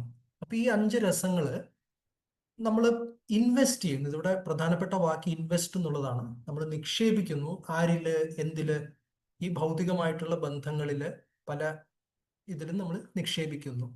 വ്യക്തികളിൽ മാത്രമല്ല, വസ്തുക്കളിലും നിക്ഷേപിക്കുന്നുണ്ട്. സോ അങ്ങനെ വരുമ്പോ, പക്ഷെ അതിന് നമുക്ക് പകരമായിട്ട് നമുക്ക് എന്താ കിട്ടുന്നത്? ഒരു ഇൻകംപ്ലീറ്റ് ലൈഫായിട്ടാണ് കിട്ടുന്നത് അല്ലേ? അല്ലെങ്കിൽ എല്ലാവരും ഹാപ്പി ആയിരിക്കണമല്ലോ. ഈ ലോകത്തില് പലരും ജീവിതം മുഴുവൻ പലതിൻ്റെയും പുറകെ ഓടി, പക്ഷെ അവസാനം ദുഃഖമാണ് ഫലം. അപ്പൊ അതിന് രാധേശ്യാം പ്രഭു ഒരു അക്രോണിം പറയും, ഡേർട്ടി എന്ന് പറയും. മെറ്റീരിയൽ ലൈഫ് ഇസ് ഡേർട്ടി എന്ന് പറയും. കാര്യം ഇതില് ഇത് മാത്രം എടുത്താൽ മതി, DRT, റൈറ്റ്? ഡ്യുവൽ. ഭൗതിക ബന്ധങ്ങൾക്ക് ഈ ഒരു പ്രശ്നമുണ്ട്. ഡ്യുവൽ എന്ന് പറഞ്ഞു കഴിഞ്ഞാൽ എവിടെ സുഖമുണ്ടോ അവിടെ ദുഃഖവും ഉണ്ടാവും, റൈറ്റ്? അതിന്റെ ദ്വന്ദ്വങ്ങളാണ് ഈ ഭൗതിക ലോകത്തിലുള്ളത്. സോ ഇത് കിട്ടുന്ന സുഖം മാത്രമല്ല, ഇതിൽ നിന്ന് ഒരുപാട് ദുഃഖവും കിട്ടും. അതാണ് ഡ്യുവാലിറ്റി, ദ്വന്ദ്വങ്ങൾ. പിന്നെ റിലേറ്റിവിറ്റി എന്ന് വെച്ചാൽ ആപേക്ഷികത. നമ്മൾ വിചാരിക്കും ഇതാണ് അൾട്ടിമേറ്റ് ഹാപ്പിനെസ് എന്ന് പറഞ്ഞിട്ട്. ഒരു ഉദാഹരണം പറയുകയാണെങ്കിൽ, ഞാനൊരു എന്താ പറയുക, ഒരു ടാറ്റയുടെ കാറ് മേടിച്ചു. അപ്പൊ ഞാൻ വിചാരിക്കുന്നു ഇതിൽ പരം ഒരു സുഖമില്ല, സന്തോഷമില്ല എന്ന് വിചാരിക്കുന്നു. പിന്നെ അടുത്തതാണ്, ഒരു സുഹൃത്തിന്റെ കൂടെ കാറിൽ പോയപ്പോൾ അയാളുടെ BMW കാറ് കണ്ട സമയത്ത് എനിക്ക് മനസ്സിലാവുന്നു ഇതൊന്നും അല്ല. അപ്പോൾ ഇത്രയും കാലം ഞാൻ ഇതാണെന്ന് വിചാരിച്ചെന്ന് അത് അല്ലാതെയാവുന്നു. അപ്പോൾ നമ്മൾ വിചാരിക്കുന്ന സന്തോഷത്തിനും സുഖത്തിനും ഉപരി ഇനിയുമുണ്ട്. സോ അതാണ് റിലേറ്റിവിറ്റി എന്ന് പറഞ്ഞാൽ. താരതമ്യേന ഞാൻ അനുഭവിക്കുന്ന സുഖമാണെങ്കിലും മറ്റൊന്ന് കാണുന്ന സമയത്താണ് മനസ്സിലാവുന്നത്, ഇതൊന്നും അല്ല എന്ന് വിചാരിക്കും അല്ലെ? സോ ഇതാണ് റിലേറ്റീവ്. പിന്നെ ടെമ്പററി. ഇതെല്ലാം താത്കാലികമാണ്, കുറച്ചുനാൾ ഉണ്ടാവും, പിന്നെ അത് കഴിഞ്ഞാൽ അതില്ലാതെ പോകും അല്ലെ? കണ്ടങ്ങിരിക്കും ജനങ്ങളെ, കണ്ടില്ലെന്ന് വരുത്തുന്നതും ഭവാൻ. അപ്പൊ ഈ 3 കാരണം കൊണ്ട് ഡ്യുവൽ, റിലേറ്റീവ്, ടെമ്പററി, ദ്വന്ദ്വങ്ങളുണ്ട്, ആപേക്ഷികമാണ്, താത്കാലികമാണ്. ഇതുകൊണ്ട് നമ്മുടെ ഈ 5 രസം വിനിമയത്തിന്റെ ഒരു കേപ്പബിലിറ്റി നമുക്കുണ്ട്. പക്ഷെ ഭൗതികതയിൽ കൊടുക്കുമ്പോൾ അതിൽ പ്രശ്നങ്ങൾ വരുന്നു. അതുകൊണ്ട് കൃഷ്ണൻ എന്ത് ചെയ്യുന്നു? ഭഗവാന്റെ സ്വന്തം വ്രജലീലകൾ അവതരിപ്പിച്ചുകൊണ്ട് റീഇൻവെസ്റ്റ് ചെയ്യാൻ. ചില ആൾക്കാരുണ്ട്, ഈ ബാങ്ക് അക്കൗണ്ട് ഞങ്ങൾ കൂടുതൽ ഇൻട്രസ്റ്റ് തരാമെന്ന് പറഞ്ഞിട്ട് ഈ ബാങ്കിൽ നിന്ന് ഈ ബാങ്കിലേക്ക് നിക്ഷേപിക്കൂ, അല്ലെങ്കിൽ ഈ ഓഫറിൽ നിന്ന് ഇതിലേക്ക് നിക്ഷേപിക്കൂ എന്നൊക്കെ പറഞ്ഞിട്ട് കുറെ ആൾക്കാർ വരാറുണ്ട്. അപ്പൊ അങ്ങനൊരു ഇൻവെസ്റ്റ്മെന്റ് ഓപ്പർച്യൂണിറ്റി കൃഷ്ണൻ തരികയാണ്. എന്താണ് നമ്മൾ ഇൻവെസ്റ്റ് ചെയ്യുന്നത്? നമ്മുടെ പൈസയാണോ? എന്താണ് നമ്മൾ ഇൻവെസ്റ്റ് ചെയ്യേണ്ടത്?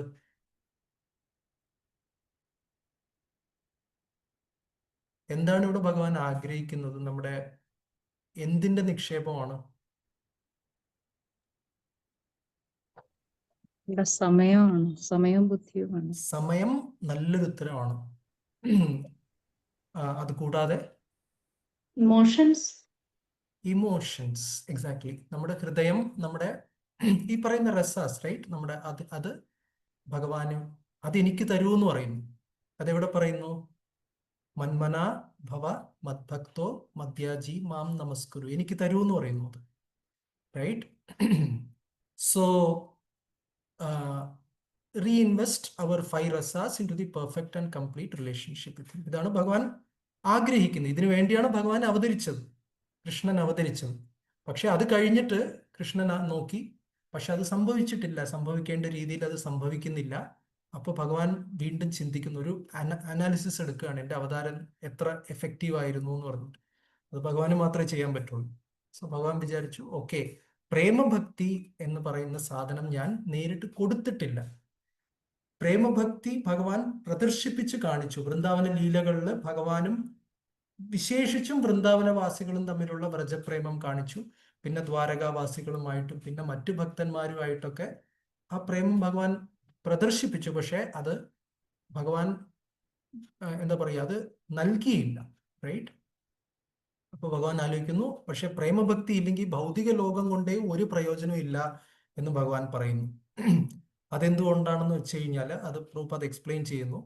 എന്തുകൊണ്ട് പ്രേമഭക്തി ഇല്ലെങ്കിൽ ഈ ഭൗതിക ലോകത്തിന് പ്രയോജനമില്ല? അതിന് കാരണം പ്രഭുപാദ് പറയുന്നു, അതായത് ഭക്തി ഇല്ലാത്ത ഒരു വ്യക്തിക്ക് സാധാരണ കർമ്മവും ജ്ഞാനവുമാണ് അവർക്ക് ജീവിത ലക്ഷ്യമായിട്ടുണ്ടാവുക. എന്തെങ്കിലും ഭൗതിക കർമ്മം ചെയ്ത് അതിൽ നിന്ന് കിട്ടുന്ന കർമ്മഫലത്തെ ആസ്വദിച്ചുകൊണ്ട് എനിക്കിവിടെ സന്തോഷമായിട്ടിരിക്കാം എന്ന് ചില കൂട്ടര് കർമ്മം കൊണ്ട്. മറ്റു ചില വ്യക്തികൾ ഓക്കെ കർമ്മമൊക്കെ ചെയ്തു, അതുകൊണ്ടൊന്നും ആത്യന്തികമായിട്ട് ഫലം കിട്ടുന്നില്ല.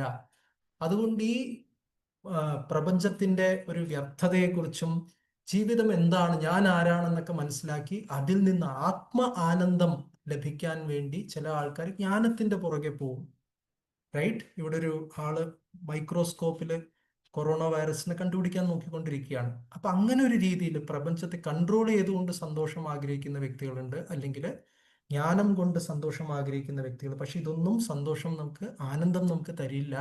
എന്തുകൊണ്ട് മാത്രമേ ആനന്ദം കിട്ടുള്ളൂ? പ്രേമഭക്തി കൊണ്ട് മാത്രമേ നമുക്ക് യഥാർത്ഥത്തിൽ ആനന്ദം ലഭിക്കുകയുള്ളൂ.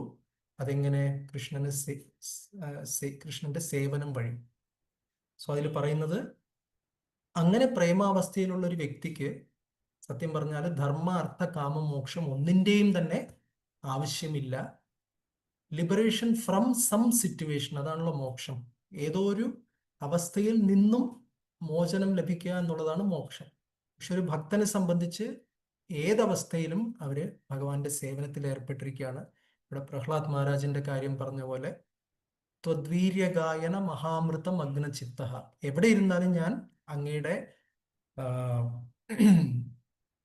എന്താണ് കീർത്തനം, മഹിമകൾ പാടിക്കൊണ്ട് അതിലെനിക്ക് സന്തോഷം ലഭിക്കുന്നു. അതുകൊണ്ട് നൈവോദ്വിജേ പരദുരത്യയ വൈതരണ്യ, ഈ ഭൗതിക ലോകത്തിന്റെ വൈതരണിയിൽ നിന്ന് രക്ഷപ്പെടാൻ ഞാൻ ആഗ്രഹിക്കുന്നില്ല, അത് കുഴപ്പമില്ല എനിക്ക് എന്നുള്ള രീതിയിൽ ഭക്തന്മാർ, റൈറ്റ്? സോ അതുകൊണ്ട് പ്രേമഭക്തി ഉണ്ടെങ്കിലേ ആക്ച്വലി ആനന്ദമുള്ളൂ. ആൻഡ് ഭഗവാൻ വരുന്നത് ഭക്തന്മാർക്കും ജനങ്ങൾക്കും ആനന്ദം കൊടുക്കാൻ വേണ്ടിയാണ്. അതുകൊണ്ടാണ് ഭഗവാന് ഗോവിന്ദൻ എന്ന പേര്. അപ്പൊ ഭഗവാന്റെ പേര് ഗോവിന്ദൻ എന്നാകണമെങ്കിൽ, അത് സാർത്ഥകമാകണമെങ്കിൽ ഭഗവാൻ ആലോചിച്ചു, ഈ കർമ്മവും ജ്ഞാനവും ഫിലോസഫി ലോകത്തിന് ജനങ്ങൾക്ക് കൊടുത്തുകൊണ്ട് മാത്രമായില്ല, പ്രേമഭക്തി കൊടുത്താൽ മാത്രമേ ജനങ്ങൾക്ക് അവരുടെ ഹൃദയത്തിൽ ആനന്ദം ഉണ്ടാകൂ. എന്നാലേ എൻ്റെ പേര് ഗോവിന്ദൻ എന്നുള്ള പേര് ശരിയാവുകയുള്ളൂ എന്ന് ഭഗവാൻ വിചാരിച്ചു.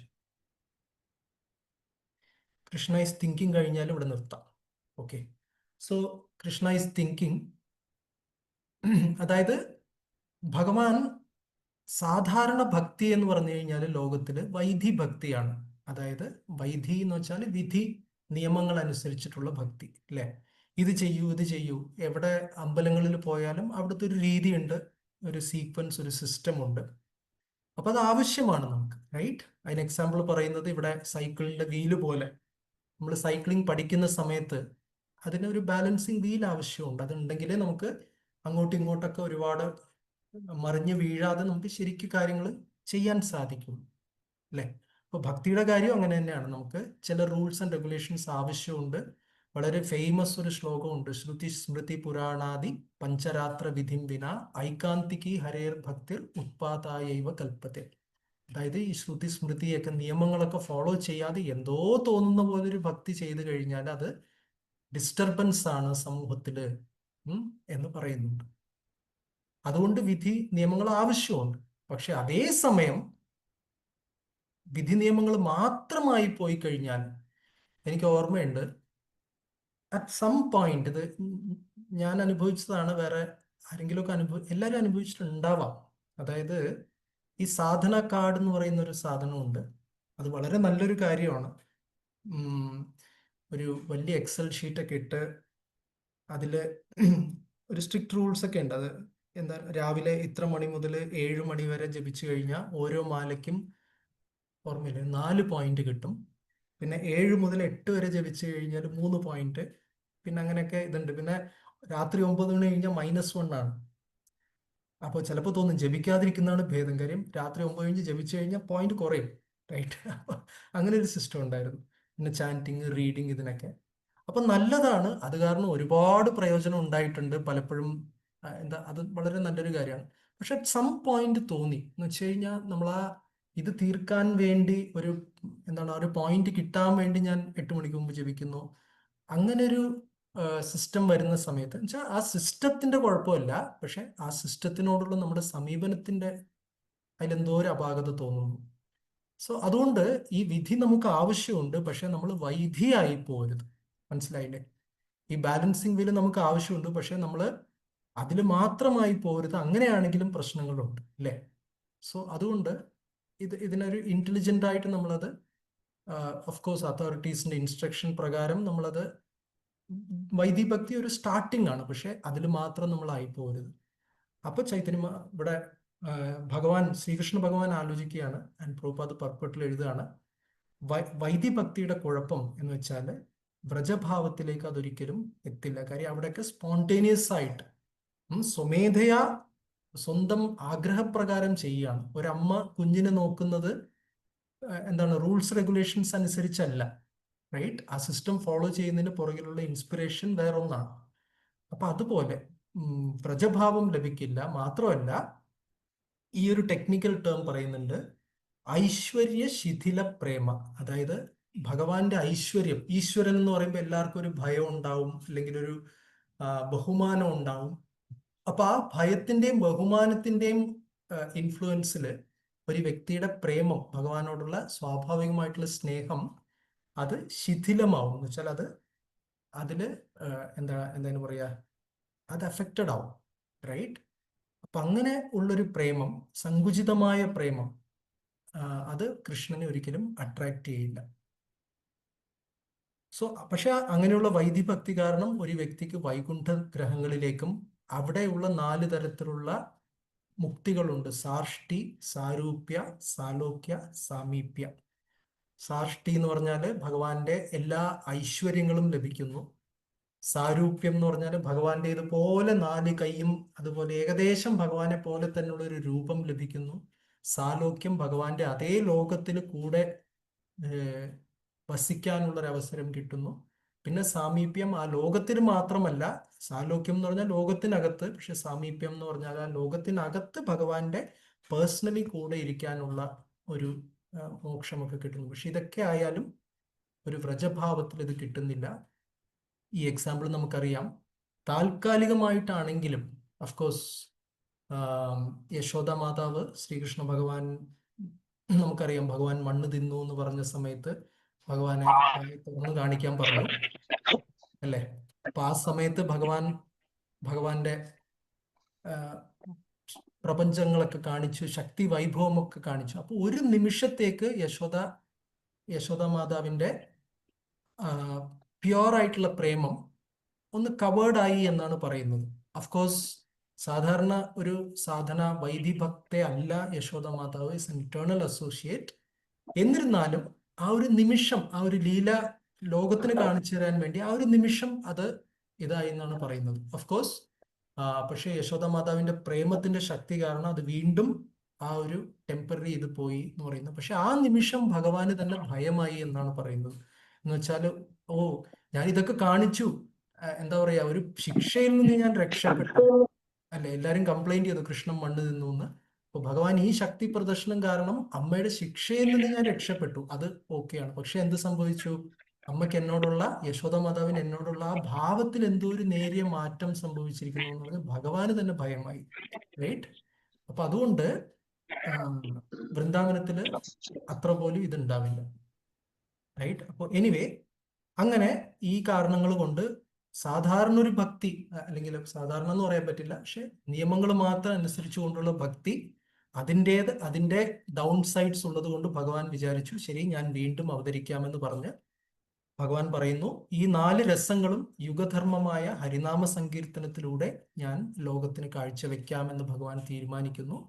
മാത്രമല്ല, പഠിപ്പിക്കുന്നത് ആചാര്യൻ എന്നുള്ള രീതിയിൽ ആദ്യം പ്രാക്ടീസ് ചെയ്ത് സ്വയം ഭക്തൻ ആയി ജീവിച്ച് കാണിച്ച് ഭഗവാൻ ഉദാഹരണ സഹിതം ഭഗവാൻ എന്താണ് ലോകത്തിനെ പഠിപ്പിക്കാമെന്ന് വിചാരിച്ചു.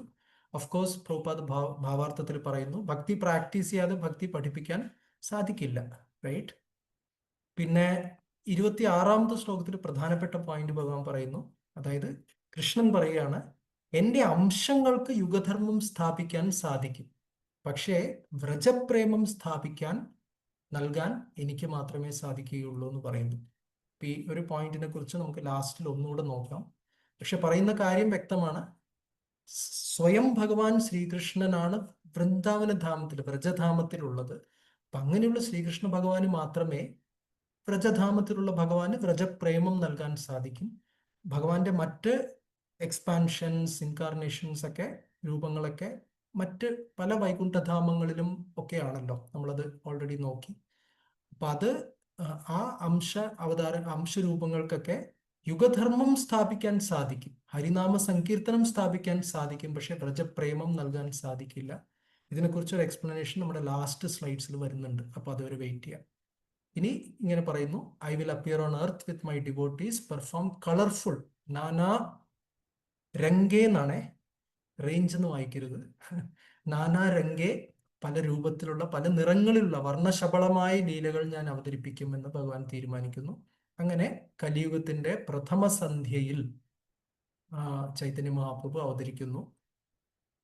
യുഗസന്ധ്യ എന്ന് പറയുന്നത് 2 യുഗങ്ങൾ ജോയിൻ ചെയ്യുന്ന സ്ഥലമാണ്. ഇപ്പൊ ദ്വാപര യുഗവും കലിയുഗവും തമ്മിലുള്ള 2 മിക്സിംഗ് ടൈം ഉണ്ടല്ലോ. ഒരു സുപ്രഭാതത്തിൽ പെട്ടെന്ന് ദ്വാപരയുഗം തീർന്നു, കലിയുഗം തുടങ്ങി, അങ്ങനെയാണ് എങ്കിൽ പോലും ദ്വാപരയുഗത്തിന്റെയും കലിയുഗത്തിന്റെയും സ്വഭാവങ്ങൾ കുറച്ച് അങ്ങോട്ടും ഇങ്ങോട്ടും മാറും. ഇത് മനസ്സിലാക്കാൻ ഒരു നല്ല വഴി എന്ന് വെച്ചാൽ, നമ്മൾ ഏതെങ്കിലും ഒരു സ്റ്റേറ്റ് ബോർഡർ നമ്മൾ ക്രോസ് ചെയ്യുമ്പോൾ, ഇപ്പൊ ഏതാ പറയാ, ഫോർ എക്സാമ്പിൾ കേരളം തമിഴ്നാട് എന്ന് വെച്ചോളൂ, പാലക്കാടും കോയമ്പത്തൂരും, അങ്ങനെ നോക്കുകയാണെങ്കിൽ ഈ കുറച്ച് ദൂരത്തേക്ക് രണ്ടിന്റെയും ലക്ഷണങ്ങൾ ഉണ്ടാവും, ഇല്ലേ? മനസ്സിലാവുന്നുണ്ടോ? ഇവിടത്തെയും കുറച്ച് കൾച്ചറൊക്കെ അങ്ങോട്ടും ഇങ്ങോട്ടൊക്കെ ഉണ്ടാവും, ഇല്ലേ? അപ്പൊ അതുപോലെ സ്ഥലങ്ങളുടെ കാര്യത്തിൽ അങ്ങനെയാണെങ്കിൽ യുഗങ്ങളുടെ കാര്യത്തിൽ അങ്ങനെയാണ്. അതുകൊണ്ടാണ് ഇതിനെ ആ ഒരു ഓവർലാപ്പിംഗ് പ്ലേസിനെ യുഗസന്ധ്യ എന്ന് പറയുന്നത്. റൈറ്റ്? ഞാനിവിടെ നിർത്താം. എന്തെങ്കിലും പോയിന്റ്സ് ഓഫ് ഡിസ്കഷൻ? ചെറിയൊരു ബ്രേക്ക്, പിന്നെ അടുത്ത പോയിന്റിലേക്ക് പോവാം. ഹരേ കൃഷ്ണ പ്രഭു. യെസ് പ്രഭു, ഭഗവാന് നമ്മൾ എന്താ പറയുക, ഇമോഷൻസ്, ടൈം എന്നൊക്കെ പറഞ്ഞില്ലേ? ശ്രീനിവാസരി പ്രഭു എന്ന് പറയും യൂത്ത്. രണ്ടും ഏറ്റവും കൂടുതലുള്ള സമയമാണല്ലോ, ഇമോഷൻസും ടൈമും കൂടുതലുള്ള സമയമാണ് യൂത്ത്. അതെ. കൊള്ളാം. ഹരേ കൃഷ്ണ. അതെ. ചോദ്യമുണ്ട്.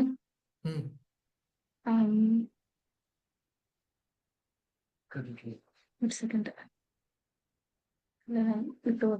ഈ ശാന്ത ദാസ്യ രസങ്ങളെ പറ്റി പറഞ്ഞപ്പോ ദാസ്യമാണ് ഒരു സ്റ്റാർട്ടിങ് ലൈനായിട്ട് പറയുന്നത്, ശാന്തരസത്തിൽ നിന്ന് പോവരുത് എന്ന് പറയുന്നത്. അപ്പൊ അതുകൊണ്ടാണോ അറ്റ്ലീസ്റ്റ് സാധന ചെയ്യുന്ന ഭക്തർ ദാസ്യത്തിൽ തുടങ്ങണം എന്ന് പറയാൻ കാര്യം? അതെ, ആക്ച്വലി ഇത് പറയുന്നുണ്ടല്ലോ, ദാസ്യ എന്നുള്ളത് ശരിക്ക് ഈവൻ മറ്റ് രസങ്ങള് ഉണ്ട്. സഖ്യ, വാത്സല്യ, മാധുര്യ ഇതിന്റെയൊക്കെ ഫൗണ്ടേഷൻ വന്നിട്ട് ദാസ്യ തന്നെയാണെന്ന് പറയുന്നുണ്ട് അല്ലെ. ഉം, ഉം. അതുകൊണ്ടാണ് നമുക്ക് ഇനിഷ്യേഷൻ കിട്ടുമ്പോ ശരി ഞാൻ സഖ്യരസത്തിലേക്ക് മാറി, അതുകൊണ്ട് എനിക്ക് ദാസ് എന്നുള്ള പേര് വേണ്ട, ദേവിദാസി എന്നുള്ള പേര് അങ്ങനെ നമ്മൾ പറയാറില്ലല്ലോ. ഉം. എപ്പോഴും എപ്പോഴും ജീവര സ്വരൂപഹായി കൃഷ്ണര് നിത്യദാസ. നിത്യദാസ്. സോ ആ ആൻഡ് ദാസ ദാസഭാവം മറ്റെല്ലാത്തിലും അടങ്ങിയിട്ടുണ്ട് എന്നുള്ളത്. അതെ അതെ, ആ ദാസഭാവം കൂടുതൽ എന്താ പറയാ, അത് കൂടുതൽ കോൺസെൻട്രേറ്റഡ് ആവുമ്പോഴല്ലേ അതിൽ കുറച്ചുകൂടെ ക്ലോസ്നെസ് വരുന്നത്. ഉം. അപ്പൊ ശരിക്കും പ്രേമഭാവത്തില് ദാസ്യഭാവം വരുമോ? ഇതില് പ്രേമഭാവം, പ്രേമം. ഇതെല്ലാം പ്രേമമല്ലേ, എല്ലാം പറയാം. നമ്മൾ ഉദ്ദേശിച്ചത് മാധുര്യം മാധുര്യാണ്. മാധുര്യത്തില് ഉണ്ട്. ഉണ്ടല്ലോ, എല്ലാം പെർഫെക്റ്റ് അല്ലേ. ഇപ്പോ എന്താ പറയാ, ഈ ദാസ്യം എന്ന് പറഞ്ഞാൽ എന്താണ് അൾട്ടിമേറ്റ്ലി? നമ്മള് Always. ദാസ്യ എന്ന് പറഞ്ഞു കഴിഞ്ഞാൽ നമ്മൾ എന്തെങ്കിലും സമർപ്പണം. ഉം. അതൊരു കാര്യം, സമർപ്പണം. അതായത് നമ്മൾ ദാസ്യയുടെ പർപ്പസ് എന്താണെന്ന് വെച്ചാൽ നമ്മൾ എന്തെങ്കിലും ഐദർ ഒരു ആക്ടിവിറ്റിയിലൂടെയോ അല്ലെങ്കിൽ ഇമോഷണലിലൂടെയോ, ചേഷ്ടരൂപ ഭാവരൂപ 2 ടൈപ്പ് ഉണ്ട്. എന്താണെങ്കിലും നമ്മൾ ആരെ സെർവ് ചെയ്യുന്നു അവരുടെ സന്തോഷം നമ്മൾ കാണണം എന്നുള്ളതല്ലേ നമ്മുടെ ഉദ്ദേശം അതെ. അല്ലേ. അതാണ് ഒരു ദാസന്റെ ആഗ്രഹം, സ്വാമിയുടെ സന്തോഷം കാണാൻ. ബെസ്റ്റ് എക്സാമ്പിൾ ഹനുമാനാണ്. ശ്രീരാമന്റെ ഒരു പുഞ്ചിരിക്ക് വേണ്ടിയാണ് അവര് എല്ലാം അദ്ദേഹത്തിന്റെ ജീവിതം തന്നെ. പല പ്രഭുപാദ് ഡിസൈപ്പിൾസും പറയുന്നുണ്ട്, we were just waiting for one little smile from Prabhupad and life is successful, right? So ഈ ഒരു ഭാവമാണ് ഒരു ദാസന്റെ ഭാവം. അത് ഈവൻ ഏതിൽ സഖ്യത്തിൽ ഉണ്ടാവില്ലേ, വാത്സല്യത്തിൽ ഉണ്ടാവില്ലേ, മാധുര്യത്തിൽ ഉണ്ടാവില്ല, അത് ഇനിയും തീവ്രമായിട്ടുണ്ടാവും അവിടെ അല്ലെ. അപ്പൊ ആ രീതിയിൽ ദാസ്യ എന്ന് പറയുന്നത് ഇറ്റ് ഇസ് ലൈക്ക് എന്താ പറയാ, it is the foundation of all rasas എന്ന് പറയാണ്ട്. ഇതും ഭാനുസ്വാമി മഹാരാജിന്റെ ക്ലാസ്സിൽ കേട്ടിട്ടുണ്ട്.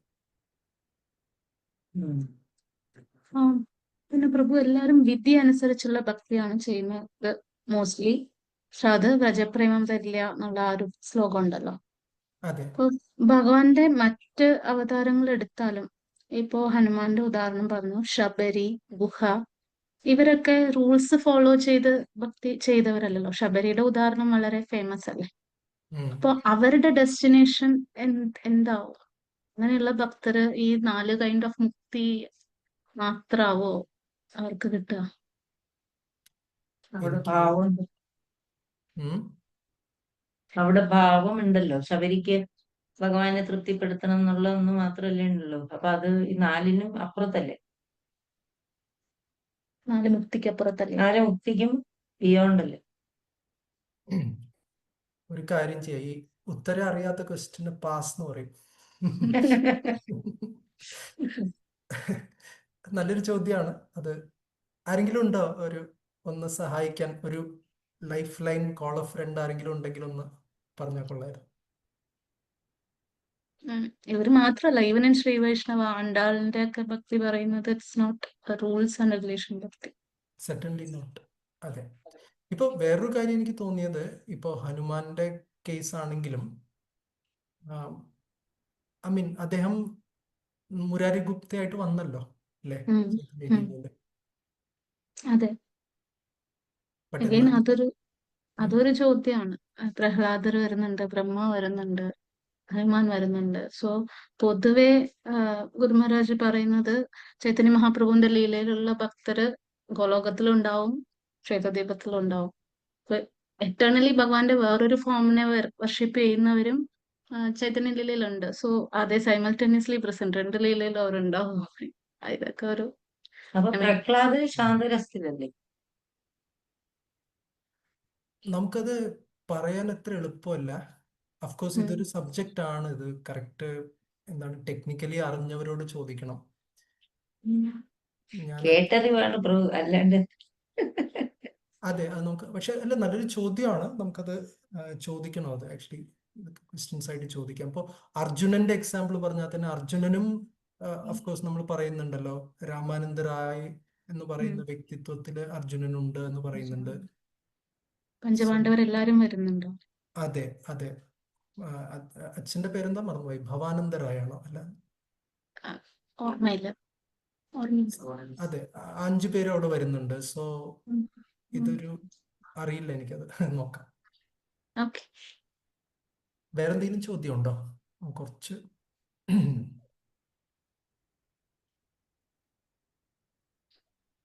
ഒരു ചോദ്യം കൂടി ചോദിച്ചോട്ടെ. ആ, ചൈതന്യ മഹാപ്രഭു നെ യുഗാവതാരം എന്നും പറയുന്നുണ്ടല്ലോ.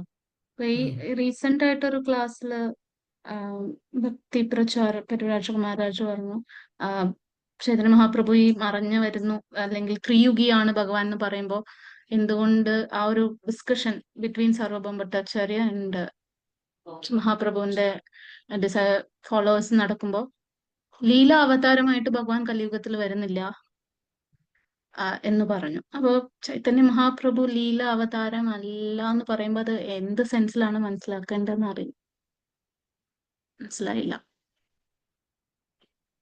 ആ എങ്ങനെ റെഫറൻസ് എടുക്കും? കിട്ടിയാലേ നോക്കാൻ പറ്റുള്ളൂ. ഓഫ് കോഴ്സ് യൂഷ്വലി എല്ലാ യുഗത്തിലും ഒരു യുഗാവതാരം വരും. ഉം. കലിയുഗത്തിന്റെ ഒരു യുഗാവതാരം ഉണ്ട്. പക്ഷെ ചൈതന്യ മഹാപ്രഭു ഒരു യുഗാവതാരം മാത്രമല്ലല്ലോ. ചൈതന്യ മാത്രമല്ല, മഹാപ്രഭു അപ്പൊ ലീല അവതാരം അല്ല എന്നും പറയാൻ പറ്റുമോ? സ്വയം ഭഗവാനല്ലേ, ലീലകൾ ചെയ്യുന്നില്ലേ? എല്ലാമാണല്ലോ. ചൈതന്യ മഹാപ്രഭു അവതാരിയല്ലേ. അതെ. അപ്പൊ അതുകൊണ്ട് ഓക്കെ. എല്ലാം ഇറ്റ് ഈസ് സംതിങ് ലൈക്ക്, എന്താ പറയുക, ഒരു ഉം, എങ്ങനെ പറയുക, ഒരു PhD എടുത്ത ഒരാള് പിന്നെ BA ആണോ MA ആണോ എന്ന് ചോദിക്കേണ്ട കാര്യമില്ലല്ലോ. അപ്പൊ ആ സെൻസിൽ മനസ്സിലാക്കണം. ആയിരിക്കാം, അറിയില്ല. നോക്കാം. Okay. Okay. Thank you Prabhu. So നമുക്ക് ഒരു കാര്യം ചെയ്യാം. വേറെ ആർക്കെങ്കിലും എന്തെങ്കിലും?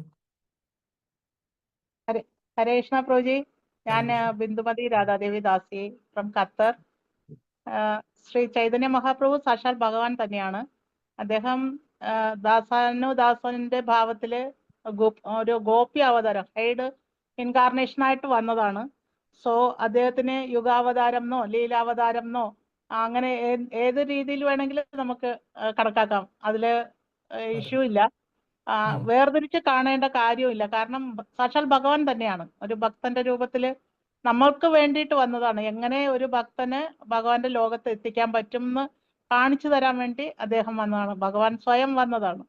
അപ്പോ സാധാരണ കലിയുഗത്തിൽ കൽക്കി അവതാരം മാത്രമേ പ്രൊജക്ട് ചെയ്ത് പറയുള്ളൂ. അതുകൊണ്ടാണ് ത്രിയുഗി എന്ന് പറയുന്നത്. ഭഗവാൻ കലിയുഗത്തില് പ്രത്യക്ഷത്തിൽ വരില്ല. അതുകൊണ്ടാണ് ശ്രീ ചൈതന്യ മഹാപ്രഭു ഹൈഡ് ഇൻകാർണേഷൻ എന്നും പറയുന്നത്. ഭക്തന്മാർക്ക് മാത്രമേ മനസ്സിലാവുള്ളൂ സാക്ഷാൽ ചൈതന്യ മഹാപ്രഭു കൃഷ്ണനാണെന്നും ഭഗവാനാണെന്നും. അങ്ങനെയല്ലേ പ്രഭു? തീർച്ചയായിട്ടും. ഹരിബോൽ. ഹരേ കൃഷ്ണ. ഹരേ കൃഷ്ണ. സോ നമുക്ക് ഇന്ന് ഇത് കംപ്ലീറ്റ് ചെയ്യാൻ പറ്റും തോന്നുന്നില്ല, കാര്യം അത്രയും ഉണ്ട്. പക്ഷെ എന്നാലും പോകുന്നവരെ പോവാം. സോ ഇനി ഇത്രയും നേരം നമ്മൾ ഭഗവാന്റെ ചിന്തകൾ, ഭഗവാന്റെ തോട്ട്, അതായത് ചൈതന്യ മഹാപ്രഭുവെ അവതരിക്കുന്നതിന് പിന്നിലുള്ള ഒരു എന്താ ഒരു തോട്ട് പ്രോസസ്സ് കൃഷ്ണദാസ് കവിരാജ് ഗോസ്വാമി അവതരിപ്പിച്ചു. ഇപ്പൊ ചൈതന്യ മഹാപ്രഭു അവതരിക്കുന്നു. ചൈതന്യ മഹാപ്രഭുവിന്റെ പല വൈശിഷ്ട്യങ്ങളെ കുറിച്ച് പറയുകയാണ്. So names of Lord Chaitanya, കുറച്ച് ഫാസ്റ്റ് ആയിട്ട് പോവാം. ചൈതന്യ സിംഹ എന്നുള്ളൊരു വാക്ക് ഇവിടെ ഉപയോഗിക്കുന്നു. കാരണം എന്താന്ന് വെച്ചാൽ കലിയുഗത്തിലുള്ള ജനങ്ങളുടെ ഹൃദയത്തിനകത്തുള്ള ആന പോലുള്ള മാദകമായ മതം പിടിച്ച എന്താ പറയുക പാപങ്ങൾ, അതിനെയൊക്കെ ഈ സിംഹം ഗർജിക്കുമ്പോൾ ആന വിരണ്ട് ഓടുന്നത് പോലെ ചൈതന്യ മഹാപ്രഭു ജനങ്ങളുടെ ഹൃദയത്തിലുള്ള പാപങ്ങളെയൊക്കെ ഓടിച്ചു കളയുന്നു എന്നുള്ള ഒരു കമ്പാരിസൺ ആണ് ഇവിടെ. പിന്നെ മറ്റൊരു പേര് വിശ്വംഭര. വിശ്വംഭര എന്ന് വെച്ച് കഴിഞ്ഞാല് വിശ്വത്തെ ഭരിക്കുന്ന വെച്ചാല് സാധാരണ നമ്മൾ മലയാളത്തിൽ അടക്കി ഭരിക്കുക എന്നാണ് വിചാരിക്കുക. പക്ഷെ അങ്ങനെയല്ല. ഭരിക്കുക എന്ന് വെച്ചാൽ നല്ല രീതിയിൽ ഭരിക്കുക, നറിഷ് ചെയ്യുക, മെയിൻറ്റെയിൻ ചെയ്യുക ലോകത്തെ. എങ്ങനെയാണ് ഭഗവാനെ വിശ്വംഭരൻ എന്ന് പറയുന്നത്? കാര്യം ഭഗവാൻ പ്രേമം നൽകിക്കൊണ്ട് ഈ ലോകത്തിനെ പോഷിപ്പിക്കുകയും നിലനിർത്തുകയും ചെയ്യുന്നു. ആലോചിച്ച് നോക്കി, ഈ ലോകത്തിൽ സ്നേഹം എന്നൊരു സാധനം ഇല്ലെങ്കിൽ ഈ ആരുടെ കവിതയാണിത്? സ്നേഹമാണ് അഖിലസാരമിതൂഴിയിൽ എന്ന് പറഞ്ഞിട്ടൊരു കവിതയുണ്ട്. ആരുടെയാണെന്ന് മറന്നുപോയി. ആരെങ്കിലും മലയാള സാഹിത്യം അറിയുന്നവരുണ്ടോ? ഒരു ഫേമസ് കവിയാണ്, മറന്നുപോയി. ഗൂഗിൾ ചെയ്യാം പിന്നെ. റൈറ്റ്. സോ അതാണ് അഖിലസാരം, വേറൊന്നുമില്ല. ആ പ്രേമമാണ്. അത് മാത്രം ഇല്ലെങ്കിൽ ഈ ലോകം എന്നേ നശിച്ചു പോയേനെ. അപ്പൊ അത് നൽകിക്കൊണ്ട്, പരിശുദ്ധ പ്രേമം നൽകിക്കൊണ്ട്, വിശ്വംഭരൻ എന്ന പേരിൽ ചൈതന്യ മഹാപ്രഭു ലോകത്തെ പോഷിപ്പിക്കുകയും നിലനിർത്തുകയും ചെയ്യുന്നു. പിന്നെ ശ്രീകൃഷ്ണ ചൈതന്യ എന്നുള്ള പേര് ഭഗവാന്റെ, കൃഷ്ണന്റെ നാമവും മഹിമകളും പ്രചരിപ്പിച്ചുകൊണ്ട് പഠിപ്പിച്ചുകൊണ്ട് ശ്രീകൃഷ്ണ ചൈതന്യ എന്നുള്ള പേര്. പിന്നെ ഇതിൽ പറയുന്നു, സന്യാസം എടുത്ത സമയത്താണ് ചൈതന്യ മഹാപ്രഭു ശ്രീകൃഷ്ണ ചൈതന്യ എന്നുള്ള പേര് സ്വീകരിച്ചത്. അത് ചൈതന്യ മഹാപ്രഭു സന്യാസം എടുത്തത് കേശവ ഭാരതി എന്ന് പറയുന്ന ഒരു മായാവാദി സന്യാസിയിൽ നിന്നായിരുന്നു, ശങ്കര സമ്പ്രദായത്തിലെ സന്യാസിയിൽ നിന്നായിരുന്നു. പക്ഷെ ഭാരതി എന്നുള്ള ഒരു ടൈറ്റില് മഹാപ്രഭു സ്വീകരിച്ചില്ല. പ്രഭുപാദ് പറയുന്ന ഈ സന്യാസം എന്ന് പറയുന്നത് ശങ്കര സമ്പ്രദായത്തിന്റെ കുത്തകയാണെന്ന് വിചാരിക്കരുത്. കാരണം വൈഷ്ണവ സന്യാസം രുദ്ര സമ്പ്രദായത്തിൽ, അതായത് വിഷ്ണുസ്വാമി സമ്പ്രദായത്തില് കാലാകാലം മുതൽക്കേ ഉണ്ടായിരുന്നു, അനാദികാലം മുതൽക്കേ അത് ഉണ്ടായിരുന്നു. സോ അതുകൊണ്ട് സന്യാസം എന്ന് പറയുന്നത് ശങ്കര സമ്പ്രദായത്തിൽ നിന്ന് മാത്രമുള്ളതാണെന്ന് വിചാരിക്കരുത്. പക്ഷേ ചൈതന്യ മഹാപ്രഭു ശങ്കര സമ്പ്രദായത്തിൽ നിന്ന് സന്യാസം എടുത്തു. ചൈതന്യ മഹാപ്രഭുവിന് അറിയില്ല വിഷ്ണുസ്വാമി സമ്പ്രദായം ഉണ്ടെന്നും വൈഷ്ണവ സന്യാസം ഒക്കെ ഉണ്ടെന്നും ഒക്കെ അറിയാം മഹാപ്രഭു. പക്ഷെ എന്നാലും ശങ്കര സമ്പ്രദായത്തിൽ നിന്ന് സന്യാസം എടുത്തതിന് കാരണം പബ്ലിക് അറ്റൻഷൻ. ചില പ്രചാരകന്മാർ പ്രചാരം ചെയ്യുമ്പോൾ, പ്രീച്ചിങ് ചെയ്യുന്ന സമയത്ത് എനിക്ക് തോന്നിയ പോലെ ഞാൻ പ്രീച്ച് ചെയ്യുന്നു, പബ്ലിക് എന്ത് പെർസെപ്ഷൻ ഉണ്ടാക്കുന്നു എന്ന് പറഞ്ഞ് നമുക്കതൊരു വിഷയമല്ല. അങ്ങനെ ചിന്തിക്കാൻ പാടില്ല. മനസ്സിലാവുന്നുണ്ട്? ഇതൊരു പ്രീച്ചിങ് പോയിന്റ് ഓഫ് വ്യൂവിൽ ഒരു പ്രധാന പോയിന്റ് ആണ്. അതായത് എനിക്ക് തോന്നിയ പോലെ, എനിക്ക് ഇഷ്ടപ്പെട്ട രീതിയിൽ ഞാൻ പ്രീച്ചിങ് ചെയ്യുന്നു, ഞാൻ എന്തോ ചെയ്യുന്നു, എന്നിട്ട് അതിന്റെ പ്രീച്ചിങ് എന്ന് പറഞ്ഞു വിളിക്കുന്നു. പക്ഷെ അതിന്റെ ഫലമായിട്ട് ഉള്ള ആൾക്കാരും കൂടെ പോവുകയാണ്, ആൾക്കാരൊക്കെ ഇസ്കോണിനെ കുറിച്ച് മോശം പറയുകയാണ്. അപ്പൊ അത് പ്രീച്ചിങ് ആയോ? ആയില്ല, അല്ലേ? അതുകൊണ്ട് പബ്ലിക്കിന്റെ ഒരു പെർസെപ്ഷൻ, നമ്മൾ ചെയ്യുന്ന കാര്യങ്ങൾ പൊതുജനം എങ്ങനെ കാണുന്നു എന്നുള്ളതിനെ കുറിച്ചും നമ്മൾ വളരെ ബോധവാന്മാരായിരിക്കണം. അതിനൊരു എക്സാമ്പിൾ പറയുകയാണെങ്കിൽ, ഇതിപ്പോ ഇവിടെ ഇട്ടിട്ടുണ്ട്, പക്ഷെ വേറൊരു എക്സാമ്പിളാണ് പെട്ടെന്ന് ഓർമ്മ വരുന്നത്. ചൈതന്യ മഹാപ്രഭുവിന്റെ ഏറ്റവും എന്താ പറയാ, മെയിൻ പ്രീച്ചിങ് വെപ്പൺ എന്താണ്? എങ്ങനെയാണ് ചൈതന്യ മഹാപ്രഭു പ്രീച്ച് ചെയ്തത്? സങ്കീർത്തനം, ഹരിനാമ സങ്കീർത്തനം, അല്ലേ? ശീല പ്രഭുപാദിനെ ചൈതന്യ മഹാപ്രഭുവിന്റെ ആരായിട്ട് വിളിക്കുന്നു? സേനാപതി ഭക്തൻ. സേനാപതി ഭക്തൻ. ഓക്കെ, നമുക്ക് എല്ലാവർക്കും ചാൻസ് ഉള്ളൂ. ഇനി ഊർമിള സേനി മാതാജിക്ക് എല്ലാം അറിയാം. എല്ലാരും ഒന്ന് പറയണേ, എല്ലാരും നമുക്കൊന്ന് കുറച്ചുകൂടി ഇന്ററാക്റ്റീവ് ആവാം. അല്ലെങ്കിൽ ഇത് കുറച്ച് കഴിഞ്ഞാൽ ഇത് ഹെവി ആവും. അയ്യോ, തീർന്നു കിട്ടിയാൽ മതി എന്നുള്ള പോലെയാവും. സോ പ്രഭുപാദ് ചൈതന്യ മഹാപ്രഭുവിന്റെ സേനാപതി ഭക്തൻ. ചൈതന്യ മഹാപ്രഭു പ്രധാന പ്രചരണ മാധ്യമം അല്ലെങ്കിൽ പ്രചരണ പ്രക്രിയ എന്ന് പറയുന്നത് ഹരിനാമ സങ്കീർത്തനമാണ്. ബോംബെയിൽ ഈ അമേരിക്കയിലൊക്കെ പ്രീച്ച് ചെയ്ത് അവിടെ ഹരിനാമ സങ്കീർത്തനമൊക്കെ ചെയ്ത് പല ഭക്തന്മാർ വന്നു. ഞാനിത് മുമ്പ് പറഞ്ഞിട്ടുള്ളതാണ് ചില ഡിവോട്ടീസിനോട്. അങ്ങനെ ഇന്ത്യയിലേക്ക് തിരിച്ചു വന്ന ശേഷം മുംബൈയിൽ അവിടെ പ്രഭുപാദ് പറഞ്ഞു, ഇന്ത്യയിലെ ഏറ്റവും പ്രധാനപ്പെട്ട നഗരമാണ് ബോംബെ, ഇവിടെ നമ്മൾ കൃഷ്ണഭക്തി പ്രചാരം ചെയ്യണം എന്ന് പറഞ്ഞ് പതിവ് പോലെ ഭക്തന്മാർ നഗര സങ്കീർത്തനത്തിനായി ഇറങ്ങി. പക്ഷെ അവിടെ എന്ത് സംഭവിച്ചു? അവിടെ ജനങ്ങൾ കണ്ടപ്പോ വിദേശീയരാണ്, ഫോറിനേഴ്സ് ആണ്, അവരിങ്ങനെ ഡാൻസും പാട്ടും ഒക്കെ ചെയ്ത് ബോംബെയുടെ അത്രയും പ്രസ്റ്റീജിയസ്, അന്നും ബോംബെ എന്ന് പറഞ്ഞാൽ പണക്കാരുടെ നഗരമാണ്. അപ്പൊ അതിന്റെ ഏറ്റവും പ്രധാനപ്പെട്ട നഗരവീഥിയായ മറൈൻ ഡ്രൈവിലൂടെ കീർത്തനം ചെയ്തു പോവുകയാണ്. ആൾക്കാർ എന്ത് പറഞ്ഞാൽ കുറച്ചു പേര് ഇങ്ങനെ നോക്കി നിന്നു, കുറച്ചു പേര് നേരത്തെ പറഞ്ഞ പോലെ ഒരു പുച്ഛത്തോടെ നോക്കി. പിന്നെ മറ്റു ചിലര് അവസാനം എന്ത് ചെയ്തു, കുറച്ച് രൂപ നാണയത്തുട്ടുകൾ ഇവർക്ക് എറിഞ്ഞു കൊടുക്കാൻ തുടങ്ങി. ഭക്തന്മാര് സന്തോഷത്തോടെ കൃഷ്ണന്റെ സേവനമാണല്ലോ എന്ന് പറഞ്ഞ് അവരത് സ്വീകരിച്ചു. അത് കഴിഞ്ഞ് പ്രഭുപാദിന്റെ അടുത്ത് റിപ്പോർട്ട് ചെയ്യാൻ വന്നു. പ്രഭുപാദ്, നമ്മുടെ നഗർ സങ്കീർത്തനം സൂപ്പർ വണ്ടർഫുൾ, റൈറ്റ്? അപ്പോൾ പ്രഭുപാദ് ചോദിച്ചു, ടെൽ മീ എന്ന് പറഞ്ഞു. അപ്പോൾ പറഞ്ഞു ഞങ്ങൾക്ക് ഇത്രയും രൂപ കിട്ടി, കുറെ നാണയങ്ങളൊക്കെ കിട്ടി എന്ന് പറഞ്ഞ് പ്രഭുപാദിന് മുന്നിൽ കൊണ്ടുവന്നപ്പോൾ ഉടനെ പ്രഭുപാദിന് കാര്യം പിടികിട്ടി. പ്രഭുപാദ് പറഞ്ഞു, ശ്രദ്ധിച്ച് കേൾക്കണം, പ്രഭുപാദ് പറഞ്ഞു സ്റ്റോപ്പ് ഹരിനാം സങ്കീർത്തൻ. റൈറ്റ്? ചൈതന്യ മഹാപ്രഭുവിന്റെ സേനാപതി ഭക്തൻ പറയുകയാണ് സ്റ്റോപ്പ് ഹരിനാം സങ്കീർത്തൻ. എന്നിട്ട് പ്രഭുപാദ് പറഞ്ഞു we will find another way to preach in Mumbai എന്ന് പറഞ്ഞിട്ട് പ്രഭുപാദ് അപ്പോഴാണ് ലൈഫ് മെമ്പർഷിപ്പ് എന്ന് പറയുന്ന ഈ ഒരു പദ്ധതിക്ക് തുടക്കം കുറിച്ചത്. പ്രഭുപാദ് പറഞ്ഞു 1111 രൂപ അക്കാലത്തെ ലൈഫ് മെമ്പർഷിപ്പ്, ഇന്ന് 35,000 സംതിങ് ആയി. സോ 1111 റുപ്പീസ് ലൈഫ് കൊടുത്ത് ലൈഫ് മെമ്പർ ആയി കഴിഞ്ഞാൽ അവരുടെ വീട്ടിൽ നമ്മൾ ചെന്ന് കീർത്തനം ചെയ്യാൻ പ്രഭുപാദ് ഓഫർ കൊടുത്തു. I will also go to their house and അവിടെ പോയി കീർത്തനം ചെയ്ത് നമ്മൾ പുസ്തകങ്ങളുടെ ഒരു കോപ്പിയും അവിടെ കൊടുക്കും എന്നൊക്കെ പ്രഭുപാദ് പറഞ്ഞു. ക്വസ്റ്റ്യൻ ഇതാണ്, എന്തുകൊണ്ട് പ്രഭുപാദ് നഗരസങ്കീർത്തനം സ്റ്റോപ്പ് ചെയ്തു ബോംബെയിൽ?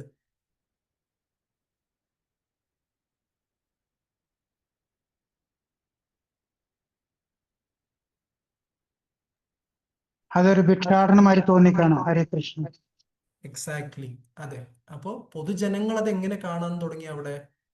ഇതൊരു എന്തോ ഒരു പാട്ടും കൂത്തുമാണ്, ഭിക്ഷക്കാരാണെന്ന് പറഞ്ഞ് തോന്നിയ സമയത്ത് പ്രഭുപാദ് ഉടനെ അത് പെർസെപ്ഷൻ മാറ്റി. പിന്നീട് നഗരസങ്കീർത്തനം റീസ്റ്റാർട്ട് ചെയ്തു, അത് വേറെ കാര്യം. റൈറ്റ്?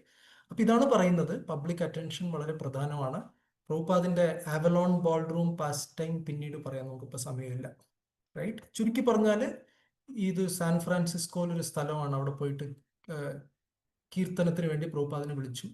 അപ്പൊ ഈ ചിത്രത്തിൽ കാണുന്ന വ്യക്തി എന്ന് പറയുന്നത് ഒരു ആലൻ ഗിൻസ്ബർഗ് എന്ന് പറയുന്ന ഒരു വ്യക്തിയാണ്. അക്കാലത്ത് വളരെ പ്രശസ്തനായൊരു പാട്ടുകാരനും കവിയും സംഗീതജ്ഞനും ഒക്കെ ആയിരുന്നു. അമേരിക്കയിൽ യുവാക്കളുടെ ഇടയിൽ ഒരു ഹരമായിരുന്നു ഈ വ്യക്തി. അപ്പൊ പ്രഭുപാദ് എന്ത് ചെയ്തു? പബ്ലിക് അറ്റൻഷന് വേണ്ടി വളരെ ബുദ്ധിപൂർവം ഈ കീർത്തൻ തുടങ്ങുന്ന സമയത്ത് ആദ്യം പ്രഭുപാദ് പറഞ്ഞു why don't you lead Keerthan എന്ന് പറഞ്ഞിട്ട് ഈ ആലൻ ഗിൻസ്ബർഗിനോട് കീർത്തനം ചെയ്യാൻ പറഞ്ഞു. അപ്പോൾ ഇദ്ദേഹം പാടി തുടങ്ങി കഴിഞ്ഞാൽ എല്ലാ ജനങ്ങളും പാടും, എല്ലാവരും ഫാനാണ് ഇദ്ദേഹത്തിന്റെ. അപ്പൊ അങ്ങനെ ആലൻ ഗിൻസ്ബർഗ് ഹരേ കൃഷ്ണ മഹാമന്ത്രത്തിനെ കുറിച്ച് എന്തോ ഒക്കെ പറഞ്ഞിട്ട് പാടാൻ തുടങ്ങി. എല്ലാ ആൾക്കാരും ഹരിനാമത്തിൽ ജോയിൻ ചെയ്തു. അത് കഴിഞ്ഞ് കറക്റ്റ് സമയമായപ്പോൾ പ്രഭുപാദിന്റെ ശിഷ്യന്മാരും വളരെ ഇന്റലിജന്റ് ആയിരുന്നു. രണ്ടുപേരുടെ മുന്നിൽ മൈക്ക് ഉണ്ടായിരുന്നു. ആലൻ ഗിൻസ്ബർഗിന്റെ മുന്നിലും മൈക്കുണ്ട്, പ്രഭുപാദിന്റെ മുന്നിലും മൈക്കുണ്ട്. പയ്യെ അവരെന്ത് ചെയ്തു? ഡിസൈപ്പിൾസിന് മനസ്സിലായി, പ്രഭുപാദിന്റെ മൈക്കിന്റെ വോളിയം ഇൻക്രീസ് ചെയ്തു. അങ്ങനെ പ്രഭുപാദിന്റെ കീർത്തൻ ആലൻ ഗിൻസ്ബർഗ് അറിയാതെ പ്രഭുപാദ് കീർത്തനം ടേക്ക് ഓവർ ചെയ്തു. പിന്നെ ഹരിനാമത്തിന്റെ മഹാത്മ്യമൊക്കെ പറഞ്ഞ് അങ്ങനെ പയ്യെ പ്രഭുപാദ് വളരെ ഇന്റലിജന്റ് ആയിട്ട് അവിടെ റീച്ച് ചെയ്തു. മനസ്സിലായില്ലേ? സോ ഇതൊക്കെയാണ് ചൈതന്യ മഹാപ്രഭു, പ്രഭുപാദ്, നമ്മുടെ പരമ്പരയുടെ സ്ട്രാറ്റജി. ഓക്കെ, ഗർഗമുനിയുടെ പ്രഡിക്ഷനെ കുറിച്ച് പറയുന്നു. ഇതിൽ പറയുന്ന ശ്ലോകം പലർക്കും അറിയാമായിരിക്കും. ശുക്ലോ രക്തസ്തഥാ പീതഃ ഇദാനീം കൃഷ്ണതാം ഗതഃ. അതായത് പരമപുരുഷൻ പല യുഗങ്ങളില് ശുക്ല നിറത്തിൽ, വെള്ള നിറത്തിലും ചുവന്ന നിറത്തിലും യെല്ലോ എന്ന് പറയുന്നുണ്ട്. അത് ചൈതന്യ മഹാപ്രഭുവിനെ കുറിക്കുന്നു എന്ന് കൃഷ്ണദാസ് കവിരാജ് ഗോസ്വാമി പറയുന്നു. റൈറ്റ്? ആൻഡ് ചൈതന്യ മഹാപ്രഭുവിന്റെ ബോഡിലി ഫീച്ചേഴ്സിനെ കുറിച്ച്, ഭഗവാന്റെ രൂപത്തെക്കുറിച്ച് വർണ്ണനയുണ്ട്. ഭഗവാന്റെ എന്താ പറയുക, ശരീരകാന്തി തിളയ്ക്കുന്ന സ്വർണത്തെ പോലെയാണ്. ശരീരം വളരെ ബൃഹത്തായ ഒരു ശരീരമാണെന്ന് പറയുന്നു, മഹാപ്രഭു എന്ന് പറയുന്നത് പോലെ. അതുകൊണ്ട് മഹാപുരുഷൻ എന്നും പിന്നെ ഒരു ടേം പറയുന്നുണ്ട്, നെഗ്രോധ പരിമണ്ഡല എന്ന് പറയുന്നു. ഇതൊക്കെ ഒരു മഹാപുരുഷന്റെ ലക്ഷണങ്ങളാണ്. സാധാരണ ഒരു മഹാപുരുഷന് 32 ലക്ഷണങ്ങൾ ഉണ്ടെന്നാണ് പറയുന്നത്. കൈ നീണ്ടിരിക്കും, കഴുത്ത് ചെറുതായിരിക്കും, അങ്ങനെ കുറേ കാര്യങ്ങളൊക്കെ പറയുന്നുണ്ട്. അപ്പൊ ആ ലക്ഷണങ്ങളൊക്കെ ചൈതന്യ മഹാപ്രഭുവിൽ കണ്ടു. ഈ നമ്മുടെ ഗുരുപരമ്പരയിൽ ഈ 32 ലക്ഷണവും കണ്ട മറ്റേതെങ്കിലും വ്യക്തിയെ കുറിച്ച് ആർക്കെങ്കിലും അറിയാമോ? നമ്മുടെ പരമ്പരയിൽ തന്നെ മറ്റൊരു ആചാര്യനുണ്ട്, ഈ 32 ലക്ഷണം സ്പഷ്ടമായിട്ട് ആ വ്യക്തിയിൽ കാണാൻ സാധിക്കുമായിരുന്നു. Anybody nose?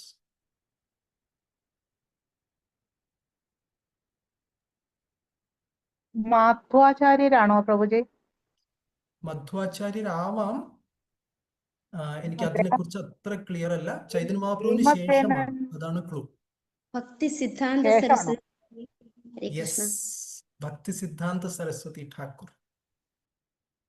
അദ്ദേഹത്തിന് അദ്ദേഹത്തിന് മഹാപുരുഷ ലക്ഷണങ്ങളൊക്കെ ഉണ്ടായിരുന്നു എന്നാണ് പറയുന്നത്. 32 ലക്ഷണങ്ങളും ആ വ്യക്തിയിൽ ഉണ്ടായിരുന്നു. റൈറ്റ്.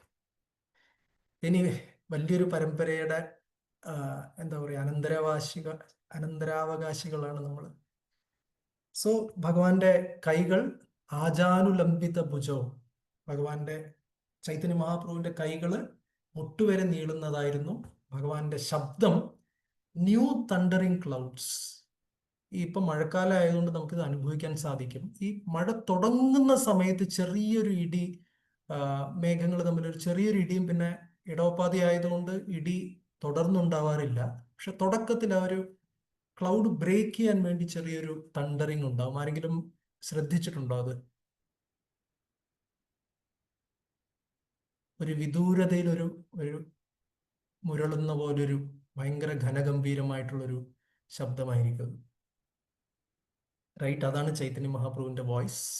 കണ്ണുകള് താമരപ്പൂക്കൾ പോലെ, പിന്നെ നാസിക സീസമി ഫ്ലവർ. സീസം എന്ന് വെച്ചാൽ ഇതാണോ, എള്ളാണോ? എള്ളിൻ പൂവാണെന്ന് തോന്നുന്നു. എള്ളിൻ പൂവ് പോലെ. മുഖം ചന്ദ്രനെ പോലെ. ഓഫ് കോഴ്സ് ഗൗരചന്ദ്ര എന്ന് പേരുണ്ട്. ഡെക്കറേഷൻസ് ഇവിടെ പറയുന്നുണ്ട്. ചൈതന്യ മഹാപ്രഭു ചന്ദന കുഴമ്പ് കൊണ്ട് ചൈതന്യ മഹാപ്രഭുവിന്റെ അംഗങ്ങളെല്ലാം പുരണ്ടിരിക്കുന്നു. മാത്രമല്ല സാൻഡൽവുഡ് ബാംഗിൾസ് എന്ന് പറയുന്നുണ്ട്. അതായത് ചൈതന്യ മഹാപ്രഭുവിന്റെ പൂർവ്വലീലയിൽ സന്യാസം സ്വീകരിക്കുന്നതിന് മുൻപ് ചൈതന്യ മഹാപ്രഭു ചന്ദനത്തടി കൊണ്ടുള്ള വളകളും കങ്കണങ്ങളും ഒക്കെ അണിഞ്ഞിരുന്നു എന്നാണ് പറയുന്നത്. ശീല പ്രഭുപാദിന്റെ ലീല ഇവിടെ പ്രഭുപാദ് പറഞ്ഞു, ചെമ്പകപ്പൂ ഉണ്ടല്ലോ, ചെമ്പകപ്പൂവിന്റെ നിറം ചൈതന്യ മഹാപ്രഭുവിന്റെ നിറമാണെന്ന് പറഞ്ഞിരുന്നു. ആൻഡ് പ്രഭുപാദ് പലപ്പോഴും ഒരു പാസ്റ്റ് ടൈം തന്നെ ഉണ്ട് ഇതുപോലെ. ചെമ്പകപ്പൂ കിട്ടിയപ്പോൾ പ്രഭുപാദ് ബീഡ് ബാഗിനകത്തൂടെ ആ വിരലിൽ ഇങ്ങനെ ചെമ്പകപ്പൂ വെച്ചിട്ട് അത് സ്മെല്ല് ചെയ്ത് ഇങ്ങനെ പ്രഭുപാദ് ഇങ്ങനെ ഇത് ടേൺ ചെയ്യിക്കുന്നു പറയുണ്ടായിരുന്നു. ആൻഡ് അത് കയ്യിൽ കൊണ്ട് നടക്കുമായിരുന്നു പ്രഭുപാദ്. ശില പ്രഭുപാദ് കി ജയ്. ചൈതന്യ മഹാപ്രഭുവിന്റെ ക്വാളിറ്റീസ് കുറച്ച് ഫാസ്റ്റ് ആയിട്ട് പോവാം. ശാന്ത, ദാന്ത, ഡയക്രിറ്റിക്സ് ഒന്നും ഇട്ടിട്ടില്ല. കൃഷ്ണഭക്തി നിഷ്ഠാപരായണ, ഫുള്ളി ഡിവോട്ടഡ് ടു കൃഷ്ണഭക്തി. ഭക്തവത്സലനാണ്, സുശീലനാണ്, സർവഭൂതങ്ങളെയും ഒരുപോലെ കാണുന്ന പ്രകൃതമുള്ളതാണ് ചൈതന്യ മഹാപ്രഭുവിൻ്റെത്. പിന്നെ വിഷ്ണു സഹസ്രനാമത്തിൽ ചൈതന്യ മഹാപ്രഭുവിനെ കുറിച്ച് പറയുന്നു. പൂർവ്വലീലകൾ, സന്യാസത്തിന് മുൻപുള്ള സമയത്ത് ആദ്യത്തെ 24 വർഷം അതിനെക്കുറിച്ചിട്ടാണ് ഈ ഹാഫ് ലൈൻ വിഷ്ണു സഹസ്രനാമിൽ പറയുന്നത്. സുവർണവർണോ ഹേമാങ്കോ വരാംഗശ്ചന്ദനാംഗതി. സുവർണവർണ വ്യക്തമാണ്, ഹേമാങ്ക അതും വ്യക്തമാണ്, സ്വർണ്ണ നിറത്തിലുള്ള ശരീരാംഗങ്ങൾ. വരാംഗ ഏറ്റവും വിശിഷ്ടമായ സുന്ദരമായ ശരീര ഭാഗങ്ങൾ. ചന്ദനാംഗതി ചന്ദനം നിറഞ്ഞിരിക്കുന്ന, ചന്ദനം കൊണ്ട് ചന്ദനത്താൽ എന്താണ് ലേപനം ചെയ്യപ്പെട്ട എന്നുള്ള രീതിയിൽ പറയുന്നു. പിന്നെ ലേറ്റർ പാസ്റ്റ് ടൈം, സന്യാസം എടുത്തതിന് ശേഷം ഈ 4 വാക്കുകൾ പറയുന്നു. സന്യാസകൃത്, ശമഹ, ശാന്ത, നിഷ്ഠാശാന്തിപരായണ. ഈ രണ്ടും വിഷ്ണു സഹസ്രനാമത്തിന്റെ ഒരേ ശ്ലോകം അല്ലെന്നുള്ളത് നമ്മൾ ഓർക്കണം. ഇത് ചില ഡിവോട്ടീസ് ചിലപ്പോൾ അങ്ങനെ അറിയാതെ പറയാറുണ്ട്. സുവർണവർണോ ഹേമാങ്കോ വരാംഗശ്ചന്ദനാംഗതി സന്യാസകൃത് ശമശാന്തോ നിഷ്ഠാശാന്തിപരായണ. ഇത് രണ്ടും ഒരേ ശ്ലോകമല്ല. അതിന്റെ 2 ഹാഫ് ശ്ലോക 2 ഭാഗങ്ങളിൽ നിന്ന് എടുത്തതാണ്. സോ നിഷ്ഠാശാന്തിപരായണ എന്ന് വെച്ചാൽ he's the highest abode of peace. ശാന്തിയുടെ ഏറ്റവും ഉന്നതമായ ധാമമാണ് ഭക്തിയുടെയും. ബിക്കോസ് അവിടെ ശാന്തി കൊണ്ടുവരുന്നത് എങ്ങനെയാണ്? അശാന്തി ഉണ്ടാക്കുന്ന അവ്യക്തിഗതരായ അഭക്തന്മാരുടെ പാദങ്ങളെയൊക്കെ ഖണ്ഡിച്ചുകൊണ്ട് അവരുടെ വായടപ്പിക്കുന്നത് വഴി അവിടെ നിശബ്ദതയും ശാന്തിയും ഉണ്ടാക്കുന്നു എന്നാണ് പറയുന്നത്. അല്ലെങ്കിൽ അവരിങ്ങനെ കോലാഹലങ്ങൾ ചെയ്തുകൊണ്ടിരിക്കും. അപ്പൊ അതിനെ സൈലൻസ് ചെയ്തുകൊണ്ട് ചൈതന്യ മഹാപ്രഭു ശാന്തിപരായണ എന്ന് പറയുന്നു. ഇത് പ്രഭുപാദിന്റെ പർപ്പട്ടിൽ നിന്ന് കിട്ടിയ ഒരു പോയിന്റാണ്. ഓഫ് കോഴ്സ് ഈ ചൈതന്യ മഹാപ്രഭു ആരാണ്? ഏത് മഹാപ്രഭുവാണ്? ആർക്കറിയാം? ഏത് ടി? വിഷ്ണുപ്രിയ ഇത് ദേവി വിഷ്ണുപ്രിയ ദേവിക്ക് വർഷിപ്പ് ചെയ്തു. വിഷ്ണുപ്രിയ ദേവി വർഷിപ്പ് ചെയ്ത ധാമേശ്വർ മഹാപ്രഭു. സോ അതിൻ്റെ ഒരു വലിയ കഥയുണ്ട്, സമയമില്ല. എനിവേ, സോ പിന്നെ ഇങ്ങോട്ട് പറയുന്നത്, നമുക്കിത് കംപ്ലീറ്റ് ചെയ്യാൻ പറ്റുമോ എന്നൊന്ന് നോക്കട്ടെ. ശ്രമിക്കാം. ഓക്കെ, സോ ഒരുപാട് ഓവർലോഡ് ആയിട്ടുണ്ടോ ആർക്കെങ്കിലും? ഒന്ന് ഗിയർ ഡൗൺ ചെയ്യണമെന്ന് വിചാരിക്കുന്ന ആരെങ്കിലും ഉണ്ടോ? ഇല്ല പ്രഭു. ശരി. കുഴപ്പമില്ല പ്രഭു. ഓക്കെ, ശരി, മുന്നോട്ട് പോവാം. സോ 11:5:32 ഭാഗവതം കൃഷ്ണവർണം തുഷാകൃഷ്ണം ചൈതന്യ മഹാപ്രഭുവിനെ കുറിച്ച് ഏറ്റവും ആധികാരികമായി ചൈതന്യ മഹാപ്രഭുവിന്റെ അവതാരത്തെക്കുറിച്ച് ശ്രീമദ് ഭാഗവതത്തിൽ പറയുന്ന ശ്ലോകമാണ്. നമുക്ക് എല്ലാവർക്കും അറിയാം, പഠിച്ചിട്ടുണ്ടാവും, ഇല്ലെങ്കിൽ പഠിക്കുക. സോ ഈ ഓരോ വാക്കിനെയും നമ്മളിപ്പോൾ നിർണ്ണയിക്കുകയാണ്. കൃഷ്ണവർണം എന്ന് വെച്ചാൽ സാധാരണ മലയാളത്തിൽ നമുക്ക് ഈ ഒരു സംശയം ഉണ്ടാവും. വർണ്ണം എന്ന് പറഞ്ഞാൽ മലയാളത്തിൽ നിറമാണ് അല്ലെ? അപ്പൊ കൃഷ്ണവർണം എന്ന് വെച്ചാൽ കൃഷ്ണ നിറം, കൃഷ്ണന്റെ നിറം. അങ്ങനെയല്ല. സംസ്കൃതത്തിൽ വർണ്ണം എന്ന് പറയുന്നത് വേറെ അർത്ഥമാണ്. അപ്പൊ രണ്ടർത്ഥങ്ങൾ കൊടുക്കുന്നുണ്ട്. ഒന്ന്, വർണ്ണം എന്ന് പറഞ്ഞു കഴിഞ്ഞാൽ വാക്കുകൾ അല്ലെങ്കിൽ എന്താ പറയുക, സിലബിൾസ്, ശബ്ദങ്ങൾക്ക് വർണ്ണം എന്ന് പറയും. സോ കൃഷ്ണ എന്നുള്ള 2 സിലബിൾസിന് മലയാളം എന്താ, whatever. സോ അതിന് അക്ഷരമാണോ പ്രഭു? അക്ഷരമല്ല, അക്ഷരവും അല്ല. വർണ്ണം തന്നെയാണോ മലയാളത്തിൽ? അറിയില്ല. എന്ന് വെച്ചാൽ ഈ അക്ഷരങ്ങൾ ചേർന്ന് ഒറ്റ ഒരു എന്താ പറയുക, ഒരു കോമ്പൗണ്ട് സൗണ്ടിനെയാണ് സിലബിൾ എന്ന് പറയുന്നത്. എനിവേ, സോ കൃഷ്ണ, ഈ 2 ശബ്ദങ്ങൾ ചേർന്നിട്ടാണ് ഈ 2 കൃഷ്ണ എന്നുള്ളത് മഹാപ്രഭുവിന്റെ നാവിൽ എപ്പോഴും ഉണ്ടാകും. അതുകൊണ്ട് കൃഷ്ണവർണം എന്ന് പറയുന്നു. അതുകൂടാതെ വർണ്ണിക്കുക എന്നുള്ള അർത്ഥത്തിലും അല്ലെ, കൃഷ്ണനെ വർണ്ണിക്കുകയും ചൈതന്യ മഹാപ്രഭു ചെയ്യുന്നുണ്ട്.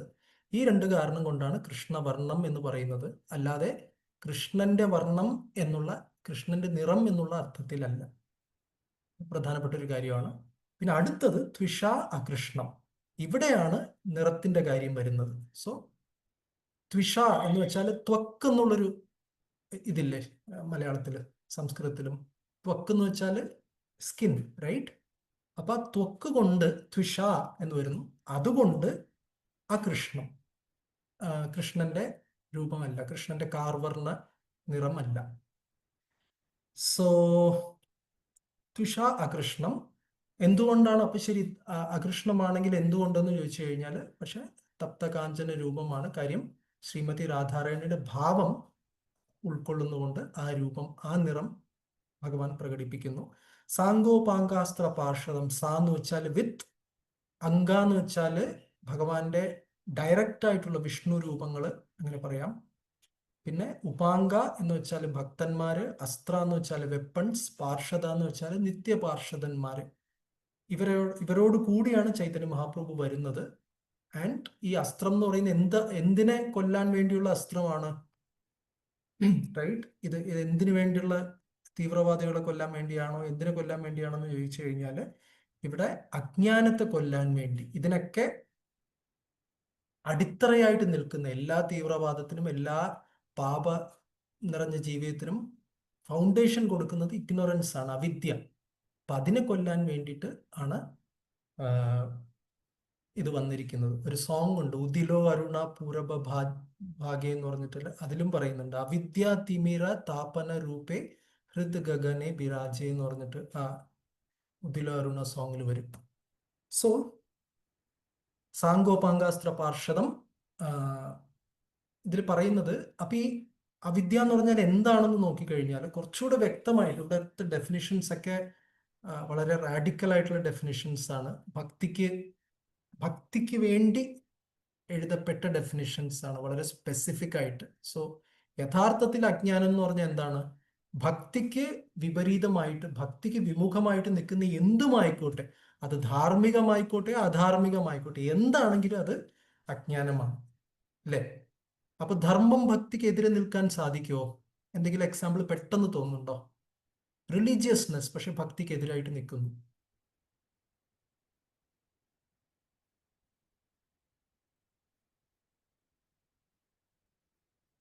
ആരെങ്കിലും?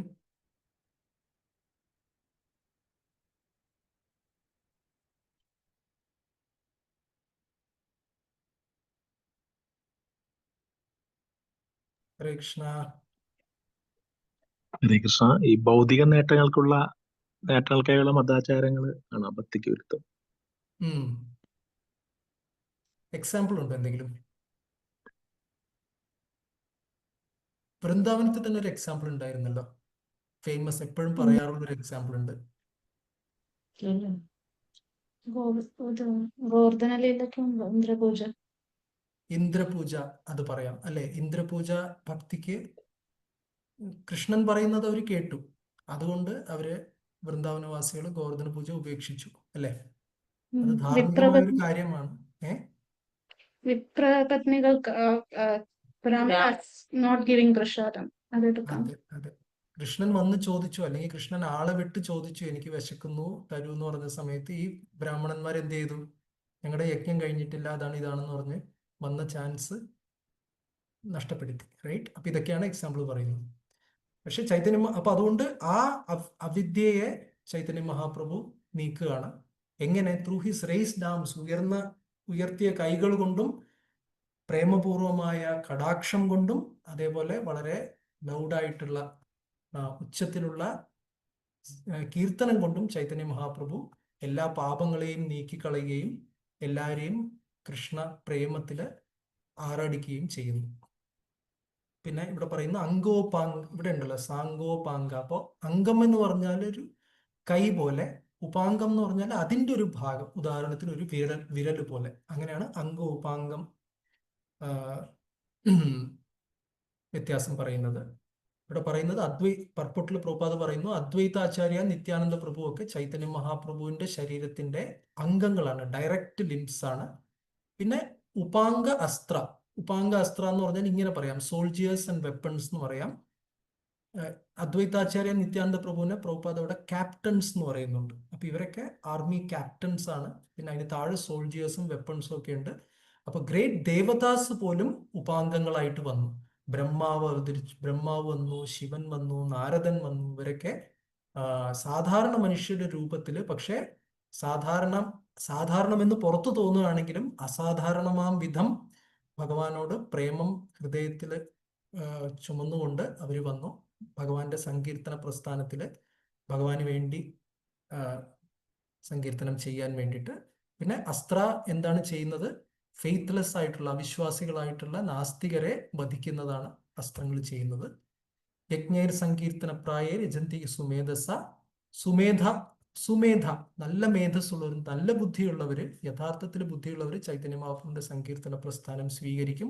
ദുർമേധസ്സുകൾ, അതായത് തെറ്റായ, അവർക്ക് ബുദ്ധി ഇല്ലെന്നല്ല, പക്ഷെ ബുദ്ധി തെറ്റായി ഉപയോഗിക്കുന്നവർ, വളരെ ബുദ്ധിമാന്മാരായിരിക്കും, പക്ഷെ അതിനെ തെറ്റായി ഉപയോഗിക്കുന്നവർ മിസ്ക്രിയൻസ് എന്ന് പറയും. ആ 4 പേര് ഭഗവത്ഗീതയിൽ നമുക്കറിയാം. ഈ 4 ആൾക്കാർ ഏതാണ്? ശ്ലോകം പറഞ്ഞില്ല,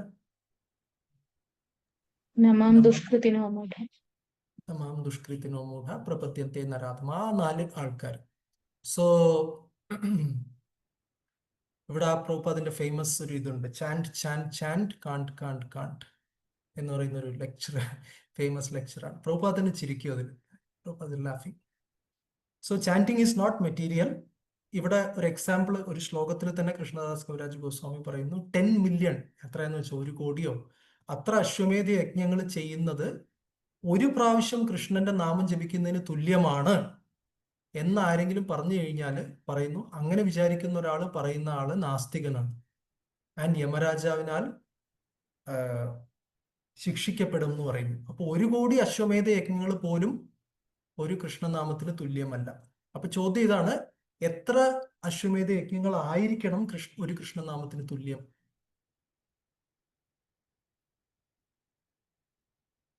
ഒരു കോടി പോട്ടെ, അപ്പൊ എത്ര ആയിരിക്കണം? ജസ്റ്റ് ഒരു ഗസ്. ഇൻഫിനിറ്റി പോലും അവിടെ കമ്പാരിസൺ ഇല്ല. ഇൻഫിനിറ്റി പോലും പറയരുത് എന്ന് പറഞ്ഞിട്ട് അടുത്തൊരു ഇതൊന്ന് വായിക്കാം ആരെങ്കിലും ഒന്ന്. രാജേഷ് ഭവൻ ഒന്ന് വായിക്കാമോ? ഇത് ഭക്തി സിദ്ധാന്ത സരസ്വതി ഠാക്കൂറിന്റെ ഒരു സ്റ്റേറ്റ്മെന്റ് ആണ്. ഹരേ Krishna. Lord Chaitanya is giving us something incomparable. The thousands of karmis who have opened innumerable hospitals, old age homes, centers for the poor, and schools and the thousands of jnanis who have engaged in meditation and undergone severe austerities are insignificant compared to a single Kanishtadhikari Vaishnava ringing the bell once before the Lord's deity. This is not a sectarianism but plain truth. Atheists can never understand the confidential purport of my words, so they sometimes openly and other times covertly criticize devotional service. From Amritavani, question and answer by Srila Bhaktisiddhanta Saraswati Thakura Prabhupada. Hare Krishna. Hare Krishna. So ഈ എല്ലാ കർമ്മികളും ജ്ഞാനികളും ഒക്കെ ചെയ്തതിൻ്റെ ഒക്കെ ആകത്തുക എടുത്താൽ പോലും ഒരു ഒരു കനിഷ്ഠാധികാരി വൈഷ്ണവൻ ഒരു പ്രാവശ്യം ഭഗവാന്റെ മുമ്പിൽ വന്ന് ഒരു മണിയടിക്കുന്നതിന് കമ്പയർ ചെയ്യാൻ പറ്റില്ല എന്ന് പറയുന്നു. സോ ഭക്തിസിദ്ധാന്ത സരസ്വതി ഠാക്കൂറിന്റെ ഒരു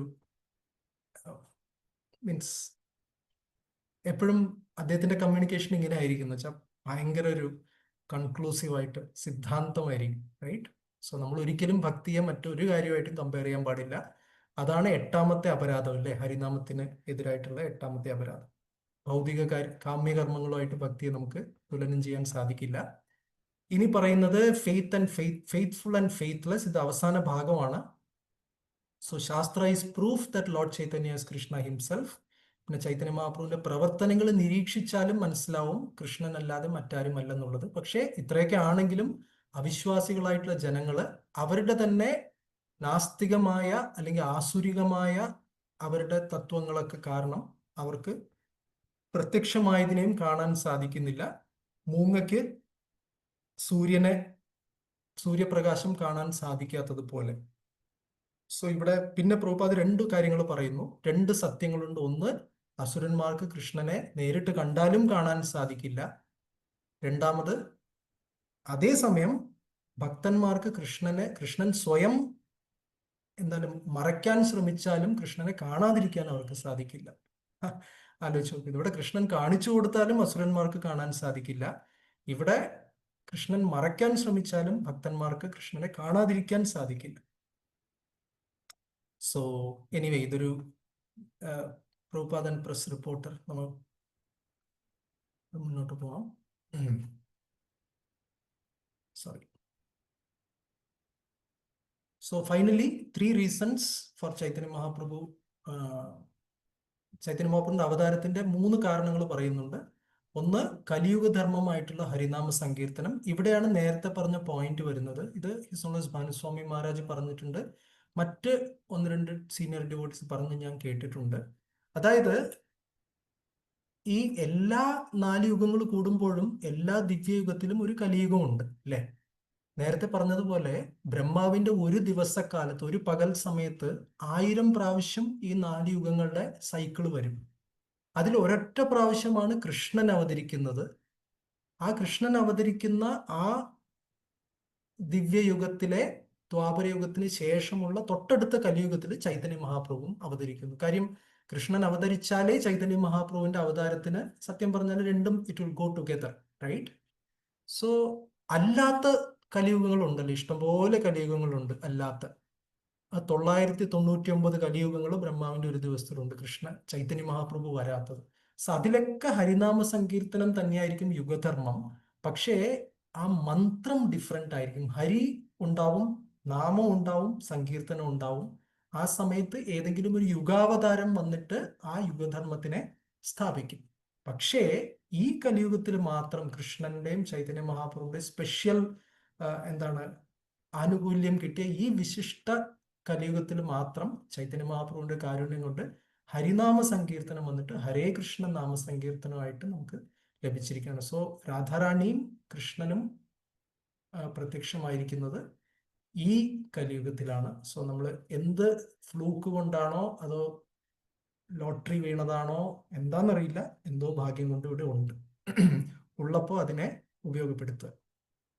അപ്പൊ അതൊരു കാര്യം, കലിയുഗ ധർമ്മത്തിന് വേണ്ടി വന്നു. ആൻഡ് ചൈതന്യ മഹാപ്രഭു ആയതുകൊണ്ട് ഹരേ കൃഷ്ണ നാമസങ്കീർത്തനം കിട്ടി. മറ്റൊരു യുഗാവതാരമാണെങ്കിൽ നമുക്ക് ഹരിനാമ സങ്കീർത്തനം കിട്ടുമായിരുന്നു. മറ്റ് നാമങ്ങളും ഉണ്ടല്ലോ. ആൻഡ് 14-26 ശ്ലോകങ്ങളിൽ രണ്ടാമത്തെ ഉദ്ദേശം പറയുന്നു വ്രജപ്രേമ ഭക്തി ജീവാത്മാക്കൾക്ക് കൊടുക്കാൻ. 110 പറയുന്നു അദ്വൈതാചാര്യരുടെ വളരെ അകമഴിഞ്ഞൊരു പ്രാർത്ഥന കാരണം ചൈതന്യ മഹാപ്രഭു അവതരിച്ചു. കൃഷ്ണൻ അവതരിക്കുന്നതിന് മുമ്പ് കൃഷ്ണന്റെ മുതിർന്ന വ്യക്തികളെ ആദ്യം ഭഗവാൻ ഭൂമിയിലേക്ക് അയക്കുന്നു, അദ്വൈതാചാര്യരെ പോലെ. ആൻഡ് ഇവിടെ പാപികളാണെങ്കിലും പുണ്യവാന്മാരാണെങ്കിലും എല്ലാവരും കൃഷ്ണഭക്തി ഇല്ലാതെ ഇരിക്കുകയാണല്ലോ എന്ന് അദ്വൈതാചാര്യർക്ക് ദുഃഖമുണ്ടായി. പിന്നെ ഒരു പോയിന്റ് പറയുന്നത് ഇതാണ്, ഭക്തി ഉള്ള ആൾക്കേ അതിൻ്റെ ആനന്ദം അറിയാൻ സാധിക്കുള്ളൂ. അപ്പോഴേ അതില്ലെങ്കിൽ എന്തായിരിക്കും എന്നുള്ളത്, അതില്ലാത്ത എന്താ പറയാ, ഇല്ലാത്ത അവസ്ഥ എന്തായിരിക്കും എന്നുള്ളതിനെ ശരിക്കും മനസ്സിലാക്കാൻ ഭക്തിയുള്ള വ്യക്തിക്കേ മനസ്സിലാവുള്ളൂ, അല്ലേ? അപ്പൊ അതുകൊണ്ട് അദ്വൈതാചാര്യര് ഭഗവാന്റെ തന്നെ ഭക്ത അവതാരം, ഭഗവാന്റെ തന്നെ പ്ലീനറി പോർഷനാണ്. അപ്പൊ അദ്വൈതാചാര്യർക്ക് മനസ്സിലായി ഭക്തി ഇല്ലാത്തൊരവസ്ഥയുടെ ആ ഒരു നൈരാശ്യം എന്താണെന്നുള്ളത് അദ്ദേഹം അറിഞ്ഞു. അതുകൊണ്ട് അദ്ദേഹം പ്രാർത്ഥിച്ചു, അല്ലെ? എന്തെങ്കിലും ചാടുന്നു. സോ അതുകൊണ്ട് അദ്വൈതാചാര്യ ഫെൽറ്റ് കമ്പാഷൻ ടുവേർഡ്സ് സഫറിങ്. ആദ്യം അദ്ദേഹത്തിന് അനുകമ്പ തോന്നി ബദ്ധ ജീവാത്മാക്കളോട്. ആ അനുകമ്പ ക്രമേണ പ്രാർത്ഥനയായിട്ട് മാറി. എന്നിട്ട് അദ്ദേഹം വിചാരിച്ചു കൃഷ്ണൻ സ്വയം വന്നു കഴിഞ്ഞാൽ കൃഷ്ണന് സോദാഹരണം ഭക്തി പ്രചരിപ്പിക്കാൻ സാധിക്കും. പിന്നെ അദ്ദേഹം വിചാരിച്ചു എൻ്റെ പേര് അദ്വൈതൻ എന്നാണെങ്കിൽ, ഭഗവാനിൽ നിന്ന് അഭിന്നനാണെങ്കിൽ എൻ്റെ ആഗ്രഹം ഭഗവാന്റെ ആഗ്രഹമായിരിക്കണം. അല്ലെങ്കിൽ ഞാൻ ആഗ്രഹിക്കുന്നത് ഭഗവാനെ കൊണ്ട് നടത്താൻ, കൃഷ്ണനെ കൊണ്ട് നടത്താൻ എനിക്ക് കഴിവുണ്ടാകണം. എന്നാലേ എനിക്ക് അദ്വൈതൻ എന്ന് പേരുണ്ടായിട്ട് കാര്യമുള്ളൂ. അതുകൊണ്ട് I should be able to induce Krishna to fulfil my desire to inaugurate the Sankirtana movement. പിന്നെ അദ്ദേഹം ഗൗതമീയ തന്ത്രം എന്ന് പറയുന്ന ശാസ്ത്രത്തിലെ ശ്ലോകം അദ്ദേഹത്തിന് ഓർമ്മ വന്നു. കുറച്ച് തുളസിയും കുറച്ച് ജലവും കൊണ്ട് കൃഷ്ണനെ തൃപ്തിപ്പെടുത്താൻ സാധിക്കും. തൃപ്തിപ്പെടുത്തുക മാത്രമല്ല, ഭഗവാൻ കടപ്പെട്ടു പോവും അങ്ങനെ ഒരു ഭക്തനോട് എന്ന് പറയുന്നു. അപ്പൊ അദ്വൈതാചാര്യ വിചാരിച്ചു, ശരി, ആദ്യം ഞാൻ ആരാധിക്കും, അതിനുശേഷം ചൈതന്യ മഹാപ്രഭു എന്നോട് കടപ്പെട്ടവനാക്കും, അതിനുശേഷം ആ കടം തീർക്കാൻ വേണ്ടി എൻ്റെ ആഗ്രഹം മുന്നോട്ട് വെക്കും എന്ന് വിചാരിച്ചു. അങ്ങനെ ചൈതന്യ മഹാപ്രഭു ഭക്തന്മാരുടെ ആഗ്രഹത്തിന് വേണ്ടിയാണ് വരുന്നത്. ഇതാണ് principal reason. So how is the reading going? And last just ഒരു പോയിന്റ് മാത്രം പറയാമെന്ന് വിചാരിച്ചു. ഇതൊരു നാസ്തികനായ ശാസ്ത്രജ്ഞൻ എന്ന് പറയാൻ പറ്റില്ല, പക്ഷെ ഒരു വാസ് എ ഫിലോസഫർ. നീറ്റ്ഷെ എന്ന് കേട്ടിട്ടുണ്ടാവും. അദ്ദേഹം വളരെ ഒരു ഒറിജിനൽ തിങ്കർ ആയിരുന്നു. പക്ഷെ സ്വന്തം ബുദ്ധി ഉപയോഗിച്ച് പല കാര്യങ്ങളും ചിന്തിച്ച് അവസാനം നാസ്തികതയിലേക്ക് അല്ലെങ്കിൽ നിരീശ്വരവാദത്തിലേക്ക് വന്നെത്തി. സോ ആ നീറ്റ്ഷെ പറയുന്ന ഒരു ഇതുണ്ട്, I would believe only in a god who could dance. നൃത്തം ചെയ്യാൻ പറ്റുന്ന ഒരു ദൈവത്തിൽ മാത്രമേ ഞാൻ വിശ്വസിക്കുള്ളൂ, അല്ലാത്ത ദൈവം എനിക്ക് വേണ്ടെന്ന് പറയുന്നു. കാരണം എന്താ? സീരിയസ് ആയിട്ട് വളരെ വളരെ ഗൗരവത്തോടെ കാര്യങ്ങളൊക്കെ ശരിയായിട്ട് പോകണമല്ലോ എന്ന് പറഞ്ഞിട്ടും എന്തെങ്കിലും ശരിയായിട്ട് നടന്നില്ലെങ്കിൽ ദേഷ്യപ്പെടുകയും, അതുപോലെ ഒരു മ്ലാനത അല്ലെങ്കിൽ ഒരു മൗനമായിട്ട് അല്ലെങ്കിൽ അങ്ങനെ ഇരിക്കുന്നൊരു വ്യക്തി, ഡെവിൾ അവിടെ അങ്ങനെയാണല്ലോ, ഗോഡ് ആൻഡ് ഡെവിൾ എന്ന് പറഞ്ഞിട്ടുണ്ട്. അപ്പോൾ ഈ സാത്താനിലും എനിക്ക് ഈ സ്വഭാവങ്ങളൊക്കെ, സീരിയസ് ആയിട്ടിരിക്കുന്ന സ്വഭാവങ്ങളൊക്കെ കാണാൻ സാധിക്കുന്നു. പക്ഷെ ദൈവവും ഇതുപോലെ തന്നെ ആണെങ്കിൽ പിന്നെ ദൈവവും സാത്താനും തമ്മിൽ എന്താണ് വ്യത്യാസം എന്നാണ് ഈ നീറ്റ്ഷെ ചോദിക്കുന്നത്. നിർഭാഗ്യവശാലും നൃത്തം ചെയ്യുന്ന ദൈവത്തെ കാണാൻ അദ്ദേഹത്തിന് സാധിച്ചിട്ടുണ്ടോ എന്നറിയില്ല. പക്ഷെ അതേസമയം അങ്ങനെ ഒരു ദൈവത്തെ കുറിച്ച് പറഞ്ഞു കൊടുക്കാൻ ആ ജന്മത്തിൽ ആരെങ്കിലും അദ്ദേഹത്തിനെ സമീപിച്ചിട്ടുണ്ടോ എന്നും അറിയില്ല. പക്ഷെ നമുക്കെല്ലാവർക്കും കൂടി ഇദ്ദേഹത്തിന് വേണ്ടി പ്രാർത്ഥിക്കാം. അതോ ഒരുപക്ഷെ ഇപ്പൊ ഈ സമയം കൊണ്ട് ഡിവോട്ടി ആയിട്ടുണ്ടാവുമെന്ന് നമുക്കറിയില്ല. പക്ഷെ ഇവിടെ ശ്രീല പ്രഭുപാദ് പറയുന്നു, in Vrindavan Shrimati Radharani must be dancing. If Radharani were to ever stop dancing in Vrindavan, this whole business creation would be finished എന്ന് പറയുന്നു. ആൻഡ് ഓഫ് കോഴ്സ് ഇവിടെ ശ്രീമതി രാധാറാണിയെ കുറിച്ച് പറയുന്നതെല്ലാം തന്നെ ശ്രീ ചൈതന്യ മഹാപ്രഭുവിനും ആപ്ലിക്കബിൾ ആണ്. സോ ശ്രീ ചൈതന്യ മഹാപ്രഭു എപ്പോഴും നൃത്തം ചെയ്തുകൊണ്ടിരിക്കുകയാണ്. മഹാപ്രഭുവിന്റെ നൃത്തം നിന്നു കഴിഞ്ഞാൽ ഈ സൃഷ്ടിക്ക് തന്നെ അർത്ഥമില്ലാതെയാവും. പിന്നെ ലാസ്റ്റ് പ്രഭുപാദ് യമുന മാതാജിയോടാണ് പറയുന്നത്. യമുന മാതാജി പ്രഭുപാദിനോട് DT വർഷിപ്പിനെ കുറിച്ചിട്ടുള്ള വളരെ സ്പെസിഫിക് ആയിട്ട് ചോദ്യങ്ങൾ ചോദിച്ച സമയത്ത് ഇത് പ്രഭുപാദ് ശാസ്ത്രത്തിൽ നിന്നോ ഇതിൽ നിന്നോ മാത്രമായിരിക്കില്ല പറയുന്നത്. പ്രഭുപാദ് പേഴ്സണൽ എക്സ്പീരിയൻസ് നിന്ന് പ്രഭുപാദ് പലതും മനസ്സിലാക്കിപ്പിക്കാൻ ശ്രമിക്കുന്നുണ്ട്. പ്രഭുപാദ് പറയുന്നു Shrimati Radharani is the colour of sindura powder and ഹിങ് എന്ന് വെച്ചാൽ മറ്റേ കായമല്ല, പെരുങ്കായം, മിക്സ്ഡ് വിത്ത് മിൽക്ക്. അപ്പൊ ഇതൊക്കെ മിക്സ് ചെയ്ത് വേണമെങ്കിൽ ഇത് നോക്കാം. അപ്പൊ എന്ത് കളർ കിട്ടുന്നോ അതാണ് ശ്രീമതി രാധാറാണിയുടെ നിറവും അത് തന്നെയാണ് ചൈതന്യ മഹാപ്രഭുവിന്റെ നിറവും. Thank you very much. Hare Krishna.